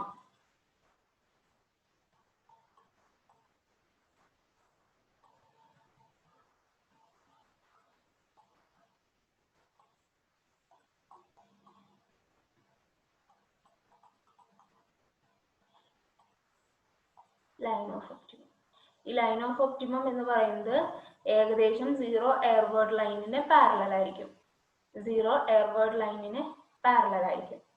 ഓക്കെ, ഇത് നിങ്ങൾ ഇങ്ങനെ തന്നെ നോട്ട് ചെയ്ത് വെക്കണം കേട്ടോ. ഈ ഗ്രാഫിൽ ഇത് ലൈൻ ഓഫ് ഒപ്റ്റിമം ഒന്നും മാർക്ക് ചെയ്തിട്ടില്ല. സോ ഞാൻ ഈ വരച്ചതുപോലെ തന്നെ നിങ്ങൾ വരച്ചെടുക്കാനായിട്ട് ശ്രമിക്കണം. ഒന്ന് പെട്ടെന്ന് ഈ ഗ്രാഫ് ഒന്ന് വരച്ചെടുക്കൂ.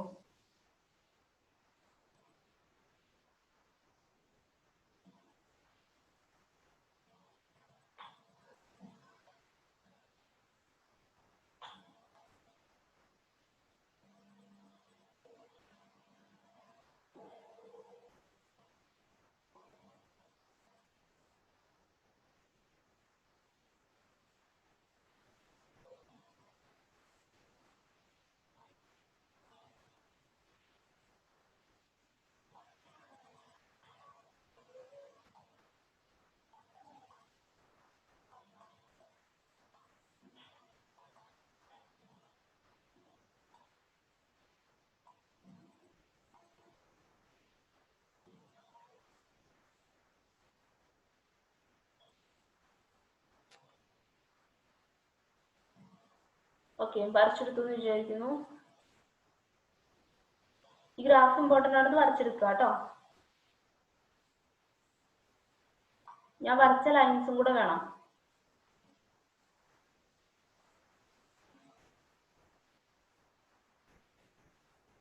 വരച്ചു കഴിഞ്ഞവർ ലൈവ് ചാറ്റിൽ അറ്റൻഡൻസ് ഒന്ന് പറഞ്ഞേക്കൂ. ലൈവ് ചാറ്റിൽ അറ്റൻഡൻസ് ഒന്ന് പറയൂ കേട്ടോ.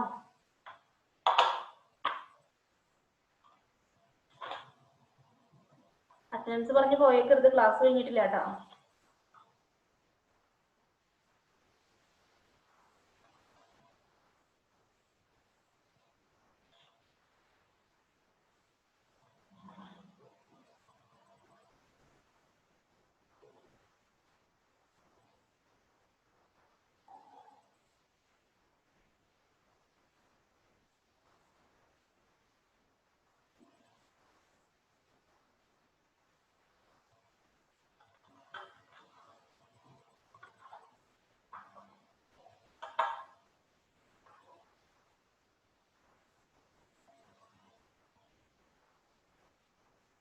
ഫ്രൈഡേ നിങ്ങൾക്ക് എക്സാം ഉണ്ടായിരിക്കും.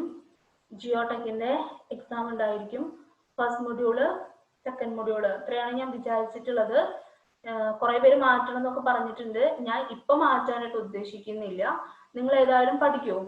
പഠിച്ചിട്ട് എക്സാം എന്തായാലും അറ്റൻഡ് ചെയ്യൂ. ആദ്യത്തെ എക്സാം ആണ്, പഠിച്ചത്. ഫസ്റ്റ് മൊഡ്യൂൾ വളരെ ഇമ്പോർട്ടൻ്റ് ആയിട്ട് തന്നെ പഠിക്കുക.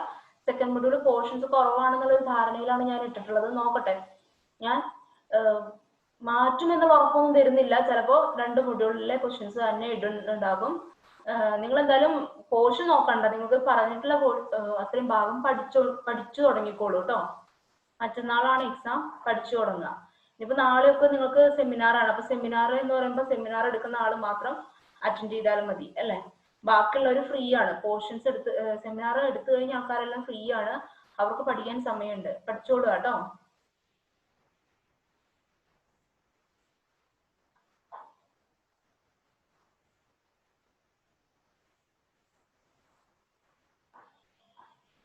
ഓക്കെ, എല്ലാവരും വരച്ചെടുക്കുന്നു കരുതുന്നു. എല്ലാവരും അറ്റൻഡൻസ് എൻ്റർ ചെയ്ത് കഴിഞ്ഞു എന്ന് വിചാരിക്കണം.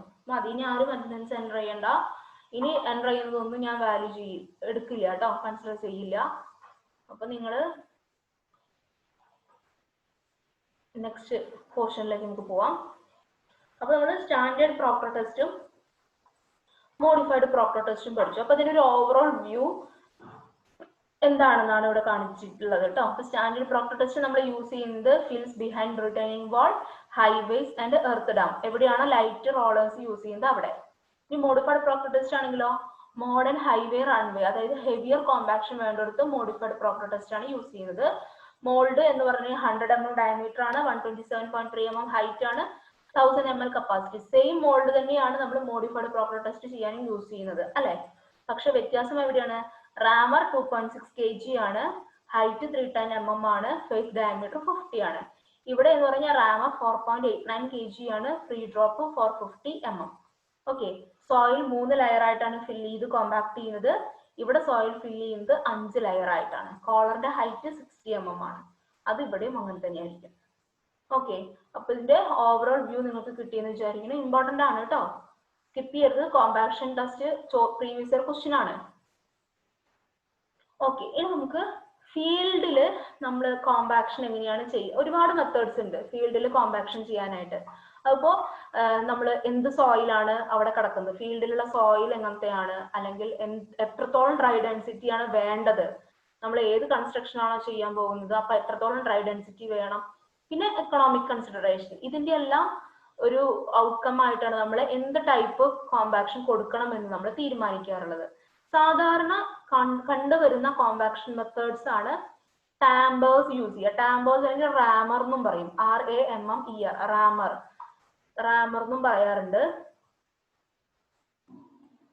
RAMMER, റാമേഴ്സ് എന്നും പറയാറുണ്ട് കേട്ടോ.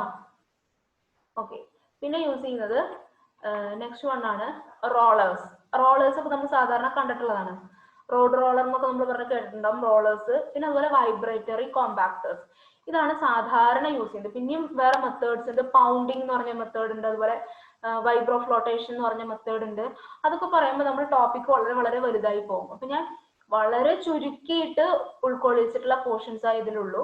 വൈബ്രോ ഫ്ലോട്ടേഷനും പൗണ്ടിങ്ങും ഉണ്ട്, അത് പ്രത്യേകം സിലബസിൽ പറയാത്ത കാരണമാണ് അത് ഇൻക്ലൂഡ് ചെയ്യാത്തത്.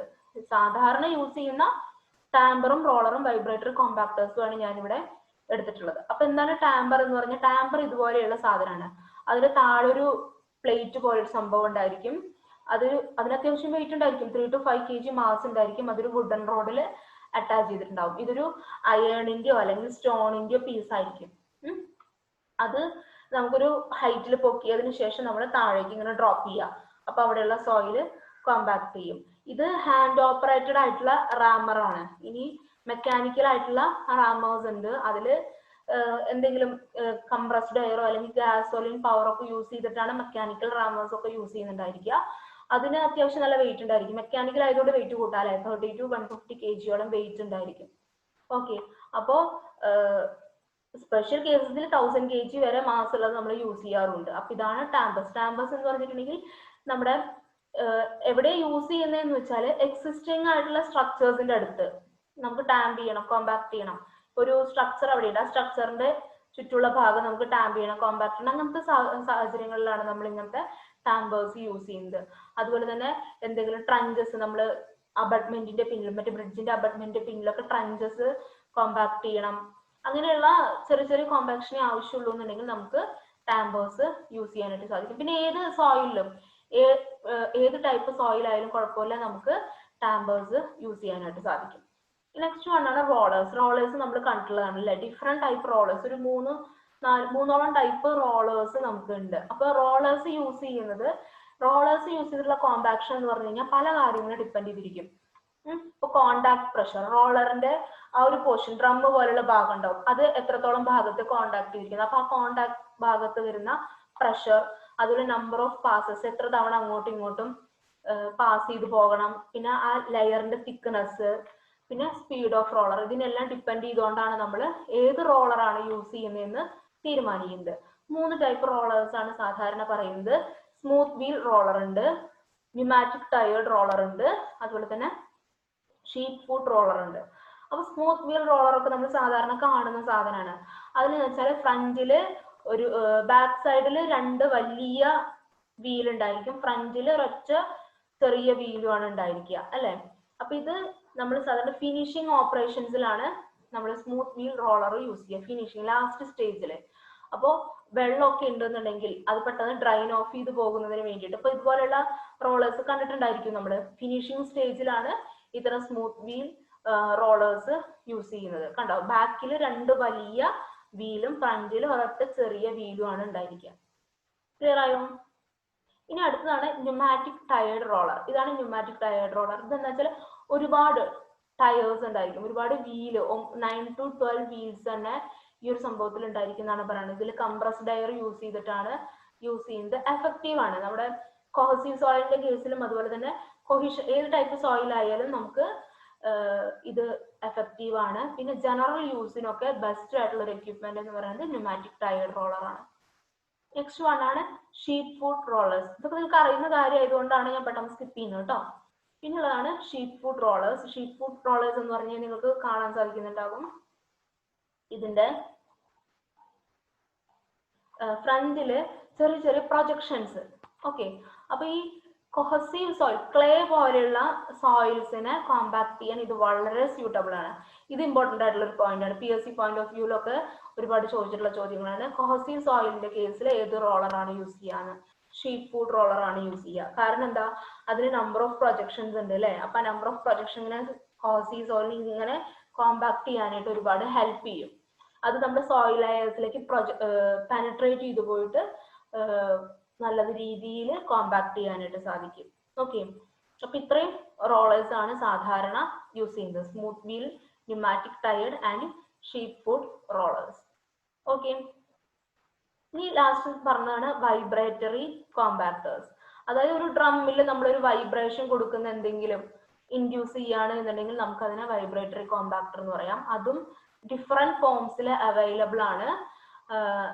പല രീതിയിൽ ഇതുപോലെയുള്ള, ഇത് ചെറിയൊരു ഫോം ആണ്, ഒരുപാട് ഫോംസ് ഉണ്ട് വൈബ്രേറ്ററി കോമ്പാക്ടേഴ്സ്. നിങ്ങൾ ജസ്റ്റ് ഗൂഗിൾ ചെയ്താൽ തന്നെ ഒരുപാട് കാണാനായിട്ട് സാധിക്കും. ഞാനൊരു ഫിഗർ മാത്രം ഇൻക്ലൂഡ് ചെയ്തേ ഉള്ളൂ, വൈബ്രേറ്ററി കോമ്പാക്ടേഴ്സ്. ഓക്കെ, അപ്പൊ ഇത്രയുമാണ്. ഇനി ഉണ്ട് രണ്ടെണ്ണം, വൈബ്രോ ഫ്ലോട്ടേഷനും പൗണ്ടിങ് എന്ന് പറഞ്ഞു കഴിഞ്ഞാൽ രണ്ട് മെത്തേഡും കൂടി ഉണ്ട് ഫീൽഡിൽ കോമ്പാക്ഷൻ ചെയ്യുന്നത്. അത് സ്പെസിഫൈ ചെയ്യാത്ത കാരണമാണ് ഇൻക്ലൂഡ് ചെയ്യാത്തത്. ഞാൻ അതിനെപ്പറ്റി അറിയണം എന്നുണ്ടെങ്കിൽ നിങ്ങൾ ചോദിച്ചാൽ മതി, പറഞ്ഞുതരാം. ഓക്കെ, അപ്പൊ ഇതും ചോദിക്കാറുള്ള ചോദ്യമാണ്. ഫീൽഡിൽ കോമ്പാക്ഷൻ ചെയ്യുന്ന മെത്തേഡ്സ് ഏതൊക്കെയാണ്? Tamper, roller and vibratory compactors. ഇത് വൈബ്രേഷൻ വഴി കോമ്പാക്ട് ചെയ്യുന്ന എക്യുപ്മെന്റ്. ഓക്കെ, ഇനി ലാസ്റ്റ് പോർഷനിലേക്ക് പോവാണ്. നമ്മുടെ ഫാക്ടേഴ്സ് അഫക്റ്റിംഗ് കോമ്പാക്ഷൻ. കോമ്പാക്ഷനെ അഫക്ട് ചെയ്യുന്ന ഫാക്ടേഴ്സ്, ഇതും വളരെ ഇമ്പോർട്ടന്റ് ആണ്. Water content, amount of compaction, type of soil, method of compaction, and last one admixture. 5 points ആണുള്ളത്. Water content, amount of compaction, type of soil, method of compaction and admixtures. Okay, ഓരോന്നും എങ്ങനെയാണ് affect ചെയ്യുന്നതെന്ന് നോക്കാം. Water content എങ്ങനെ affect ചെയ്യുന്നതെന്ന് വെച്ചാൽ നമുക്ക് ഈ ഗ്രാഫിൽ നിന്ന് തന്നെ പറയാം അല്ലെ. അപ്പൊ ആദ്യം ഫസ്റ്റ് സ്റ്റേജിൽ വാട്ടർ കണ്ടന്റ് കൂടുന്നതിനനുസരിച്ച് ഡ്രൈ ഡെൻസിറ്റി കൂടും. പിന്നീട് എന്താ സംഭവിക്കുന്നത്? ഡ്രൈ ഡെൻസിറ്റി കുറഞ്ഞു വരും അല്ലെ. ഡ്രൈ ഡെൻസിറ്റി, വാട്ടർ കണ്ടന്റ് പിന്നീട് കൂടുന്നതിനനുസരിച്ച് ഡ്രൈ ഡെൻസിറ്റി കുറഞ്ഞു വരും. ആ ഒരു ബിഹേവിയർ ആണ് കാണിക്കുന്നത്. അപ്പം നമ്മുടെ വാട്ടർ കണ്ടന്റ് കൂടുമ്പോൾ എന്താ സംഭവിക്കുന്നത്? സോയിൽ പാർട്ടിക്കിൾസ് ഒന്നുകൂടെ ലൂബ്രിക്കേറ്റഡ് ആകും എന്നൊക്കെ പറഞ്ഞിരുന്നു അല്ലെ. അപ്പൊ ഒന്നുകൂടെ ക്ലോസ്ലി പാക്കഡ് ആവും. അങ്ങനെയാണ് ഫസ്റ്റ് സ്റ്റേജിൽ ഡ്രൈ ഡെൻസിറ്റി കൂടുന്നത്. പിന്നീട് എന്ത് സംഭവിക്കുന്നു? നമുക്ക് അതിനെ അറ്റൈൻ ചെയ്യുന്ന മാക്സിമം വാട്ടർ കണ്ടന്റ് ആഡ് ചെയ്താലും അതിന്റെ എയർ വേർഡ്സിൽ ഫിൽ ചെയ്യാവുന്ന മാക്സിമം ഫിൽ ചെയ്ത് കഴിഞ്ഞു. അപ്പൊ നമ്മൾ എന്ത് ചെയ്താലും പിന്നീട് വോളിയത്തിൽ വലിയ മാറ്റമൊന്നും സംഭവിക്കില്ല. സോ ഡ്രൈ ഡെൻസിറ്റി കുറഞ്ഞു വരും. ഓക്കെ, അപ്പൊ വാട്ടർ കണ്ടന്റ് എഫക്ട് ചെയ്യുന്നത് എങ്ങനെയാണെന്ന് നോക്കുക. ഈ ഗ്രാഫ് ഇമ്പോർട്ടന്റ് ആണ്. ഗ്രാഫ് വരച്ചിട്ട് എക്സ്പ്ലെയിൻ ചെയ്യുകയാണെങ്കിൽ ഗ്രാഫ് കണ്ടാൽ തന്നെ നിങ്ങൾക്ക് മാർക്ക് കിട്ടും. ഓക്കെ, ഇനി സെക്കൻഡ് വൺ ആണ് എമൗണ്ട് ഓഫ് കോമ്പാക്ഷൻ. അതായത് എത്രത്തോളം കോമ്പാക്ഷൻ കൊടുക്കുന്നു എന്നാണ്. നമ്മൾ നേരത്തെ കണ്ടിരുന്നു മോഡിഫൈഡ് പ്രോക്ടർ ടെസ്റ്റിൽ കോമ്പാക്ഷന്റെ എമൗണ്ട് കൂടുതലാണ് അല്ലെ. The effect of increasing the amount of compacting effort is to increase the maximum dry density and to decrease the optimum moisture content. കുറഞ്ഞ വാട്ടർ കണ്ടന്റിൽ തന്നെ കൂടുതൽ ഡ്രൈ ഡെൻസിറ്റി അറ്റൈൻ ചെയ്യാനായിട്ട് സാധിക്കും. അപ്പോൾ എമൗണ്ട് ഓഫ് കോമ്പാക്ഷൻ കൂട്ടുന്നത് നല്ലതാണ്. നെക്സ്റ്റ് വൺ ആണ് type of soil. Type of soil എന്ന് പറഞ്ഞിട്ടുണ്ടെങ്കിൽ ഡിഫറെന്റ് സോയിലിന് ഡിഫറെന്റ് നേച്ചർ ആണ് കാണിക്കുന്നത്. ഇപ്പൊ കോസ് ഗ്രെയിൻ സോയിൽ ആണെന്ന് വിചാരിക്കുക. കോസ് ഗ്രെയിൻ സോയിൽ ആണെങ്കിൽ നമുക്ക് നമ്മുടെ ഫൈൻ ഗ്രെയിൻ സോയിലിനേക്കാളും വലിയ ഡ്രൈ ഡെൻസിറ്റിയിൽ കോമ്പാക്ട് ചെയ്യാനായിട്ട് സാധിക്കും. കോസ് ഗ്രെയിൻ സോയിൽ ആണെങ്കിൽ അതിന്റെ ഡ്രൈ ഡെൻസിറ്റി കൂടുതൽ കിട്ടും ഫൈൻ ഗ്രെയിൻ സോയിലിനെ അപേക്ഷിച്ച്.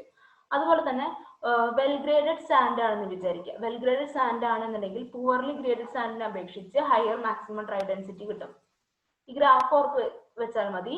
അതുപോലെ കൊഹസീവ് സോയിൽ ആണ് എന്നുണ്ടെങ്കിൽ അതിൽ എയർ വോയിഡ്സ് കൂടുതലാണ്. സോ അതിന് അറ്റൈൻ ചെയ്യാൻ പറ്റുന്ന മാക്സിമം ഡ്രൈ ഡെൻസിറ്റി എന്ന് പറയുന്നത് കുറവായിരിക്കും. എന്തിനെ അപേക്ഷിച്ച്? കോയിഷൻലെസ് സോയിൽസിനെ അപേക്ഷിച്ച്. അതുപോലെ തന്നെ ഹൈ പ്ലാസ്റ്റിക് ആയിട്ടുള്ള ക്ലേ ആണ് എന്നുണ്ടെങ്കിൽ അതിന് ഡ്രൈ ഡെൻസിറ്റി കുറവാണ്. ലോ പ്ലാസ്റ്റിക് ആയിട്ടുള്ള ക്ലേനെ അപേക്ഷിച്ച് ഹൈ പ്ലാസ്റ്റിക് ആയിട്ടുള്ള ക്ലേക്ക് ഡ്രൈ ഡെൻസിറ്റി കുറവായിരിക്കും. ഈ ഗ്രാഫും കൂടെ ഓർത്ത് വയ്ക്കുക. ഗ്രാഫിൽ നിന്ന് തന്നെ കിട്ടും. ഈ ഗ്രാഫ് വരച്ചാൽ തന്നെ നിങ്ങൾക്ക് മാക്സിമം പോയിന്റ്സ് ഗ്രാഫിൽ നിന്ന് തന്നെ എഴുതാനായിട്ട് സാധിക്കും. ഇനി നെക്സ്റ്റ് വൺ ആണ് method of compaction and admixtures. Method of compaction എന്ന് പറഞ്ഞാൽ എന്ത് മെത്തേഡാണ് നമ്മൾ യൂസ് ചെയ്യുന്നത് എന്നതിനനുസരിച്ച്. ഇപ്പൊ ചില സമയത്ത് നമുക്ക് അതിന്റെ ഡ്രൈ ഡെൻസിറ്റി കൂട്ടുന്നതിന് വേണ്ടി അല്ലെങ്കിൽ നമ്മൾ എത്രത്തോളം കോമ്പാക്ഷൻ കൊടുത്തു എന്നല്ല. ഇപ്പോ നമ്മൾ പറഞ്ഞു മോഡിഫൈഡ് പ്രോപ്പർ ടെസ്റ്റിലെ 5 ലെയറിൽ ആക്കിയിട്ട് നമ്മൾ കോമ്പാക്ഷൻ കൊടുത്തു. അപ്പൊ കോമ്പാക്ഷന്റെ അളവ് കൂടുതലാണ്. പക്ഷെ നമ്മൾ ഏത് രീതിയിലുള്ള കോമ്പാക്ഷൻ ആണ് കൊടുക്കുന്നത് എന്നതും കൂടെ അതിനെ ഡിപ്പെൻഡ് ചെയ്തിരിക്കും. അതായത് ഏത് രീതിയിലാണ് കോമ്പാക്ഷൻ കൊടുക്കുക എന്ന് പറഞ്ഞിട്ടുണ്ടെങ്കിൽ ഇപ്പൊ needing action, dynamic action, static action, പല രീതിയിൽ നമുക്ക് കോമ്പാക്ഷൻ കൊടുക്കാനായിട്ട് സാധിക്കും. അപ്പോൾ ഏത് രീതിയിലാണോ നമ്മൾ കോമ്പാക്ഷൻ കൊടുക്കുന്നത് അതിനെയും കൂടെ ഡിപ്പെൻഡ് ചെയ്തിരിക്കും എന്നാണ് പറയുന്നത്. അതുപോലെ ആഡ്മിക്സേഴ്സ് ആണെന്നുണ്ടെങ്കിലും ഇങ്ങനെയാണ്. അതിന്റെ കോമ്പാക്ഷൻ ക്യാരക്ടറിസ്റ്റിക്സ് മാറ്റുന്നതിന് വേണ്ടി നമ്മൾ എക്സ്ട്രാ ആഡ് ചെയ്യുന്ന മെറ്റീരിയൽസ് ആണ് ആഡ്മിക്സേഴ്സ്. അപ്പൊ ഈ നമ്മുടെ ലൈം പോലെയുള്ള മെറ്റീരിയൽസ് ഉണ്ടല്ലോ, അതിൽ ലൈം സിമെന്റ്, ബിറ്റുമൻ പോലെയുള്ള മെറ്റീരിയൽസ് ആഡ് ചെയ്യുകയാണെന്നുണ്ടെങ്കിൽ നമുക്ക് കുറഞ്ഞ വാട്ടർ കണ്ടന്റിൽ കൂടുതൽ ഡ്രൈ ഡെൻസിറ്റി അറ്റൈൻ ചെയ്യാനായിട്ട് സാധിക്കും. അപ്പോൾ ആഡ്മിക്സേഴ്സ് ആഡ് ചെയ്യുന്നത് നല്ലതാണ്. ഡ്രൈ ഡെൻസിറ്റി കുറഞ്ഞ വാട്ടർ കണ്ടന്റിൽ തന്നെ കൂടുതൽ ഡ്രൈ ഡെൻസിറ്റി കിട്ടാൻ ആഡ്മിക്സേഴ്സ് ആഡ് ചെയ്യുന്നതും നല്ലതാണ്. അപ്പോൾ 5 പോയിന്റ്സ് ആണ്: water content, amount of compaction, type of soil, method of compaction and admixtures. ഇങ്ങനെ 5 കാര്യങ്ങളാണ് കോമ്പാക്ഷനെ എഫക്ട് ചെയ്യുന്നത്. ഓക്കെ, ഓർത്ത് വെക്കുക. ഗ്രാഫുകൾ ഓർത്ത് വെക്കാനായിട്ട് ശ്രമിക്കുക. പിന്നെ നമ്മുടെ കോമ്പാക്ഷൻ കർവിൽ നമ്മൾ കുറച്ച് ഇക്വേഷൻസും ഗ്രാഫിന്റെ കർവ്, സീറോ എയർവേർഡ് ലൈനിനെ പറ്റിയൊക്കെ പറഞ്ഞിരുന്നു. അതൊക്കെ ഒന്ന് ഓർത്ത് വെക്കുക. ഓക്കെ, അപ്പൊ ഇത്രയാണ് ഇന്നത്തെ ക്ലാസ്സിൽ ആഡ് ചെയ്യുന്നത്. ഞാൻ നിർത്തുകയാണ്. അപ്പൊ നമ്മുടെ സെക്കൻഡ് മൊഡ്യൂള് കംപ്ലീറ്റ് ആണ്, പോർഷൻസ് കംപ്ലീറ്റ് ആണ് കേട്ടോ. കോമ്പാക്ഷൻ ഇത്രയാണ് നമുക്ക് പഠിക്കാനുള്ളത്. എന്തിനാണ് കോമ്പാക്ഷൻ ചെയ്യുന്നത്, അതിന്റെ ആവശ്യകത എന്താണ്, standard proper test, modified proper test, പിന്നെ ആ കോമ്പാക്ഷൻ കർവ്, പിന്നെ ഫീൽഡിൽ എങ്ങനെയാണ് കോമ്പാക്ഷൻ ചെയ്യുന്നത്, ഒപ്പം ഫാക്ടേഴ്സ് എഫക്റ്റിംഗ് കോമ്പാക്ഷൻ. ഇത്രയും കാര്യങ്ങളാണ് കോമ്പാക്ഷനിൽ ഇൻക്ലൂഡ് ചെയ്തിട്ടുള്ളത്. ഓക്കെ, അപ്പൊ ഞാൻ വൈൻഡപ്പ് ചെയ്യാണ്. Thank you. നന്നായി പഠിക്കുക കേട്ടോ. ഞാൻ നോക്കാം. ഇപ്പൊ ഏതായാലും നിങ്ങൾ പഠിക്കൂ. ഫസ്റ്റ് മൊഡ്യൂളും സെക്കൻഡ് മൊഡ്യൂളും സ്റ്റാർട്ട് ചെയ്യൂ, പഠിക്കാനായിട്ട് സ്റ്റാർട്ട് ചെയ്യൂ കേട്ടോ. ഞാൻ എന്തെങ്കിലും മാറ്റുണ്ടെങ്കിൽ ഞാൻ നിങ്ങളെ അറിയിക്കാം. ടെൻഷൻ ആവണ്ട, ഫ്രീ ആയിട്ടിരുന്ന് പഠിക്കൂ. നല്ല രീതിയിൽ പഠിക്കാൻ ശ്രമിക്കുക. ക്ലാസ്സുകൾ ഏതെങ്കിലും മിസ് ചെയ്തിട്ടുണ്ടെങ്കിൽ കേൾക്കൂ കേട്ടോ. അപ്പൊ ഓക്കെ, താങ്ക് യു.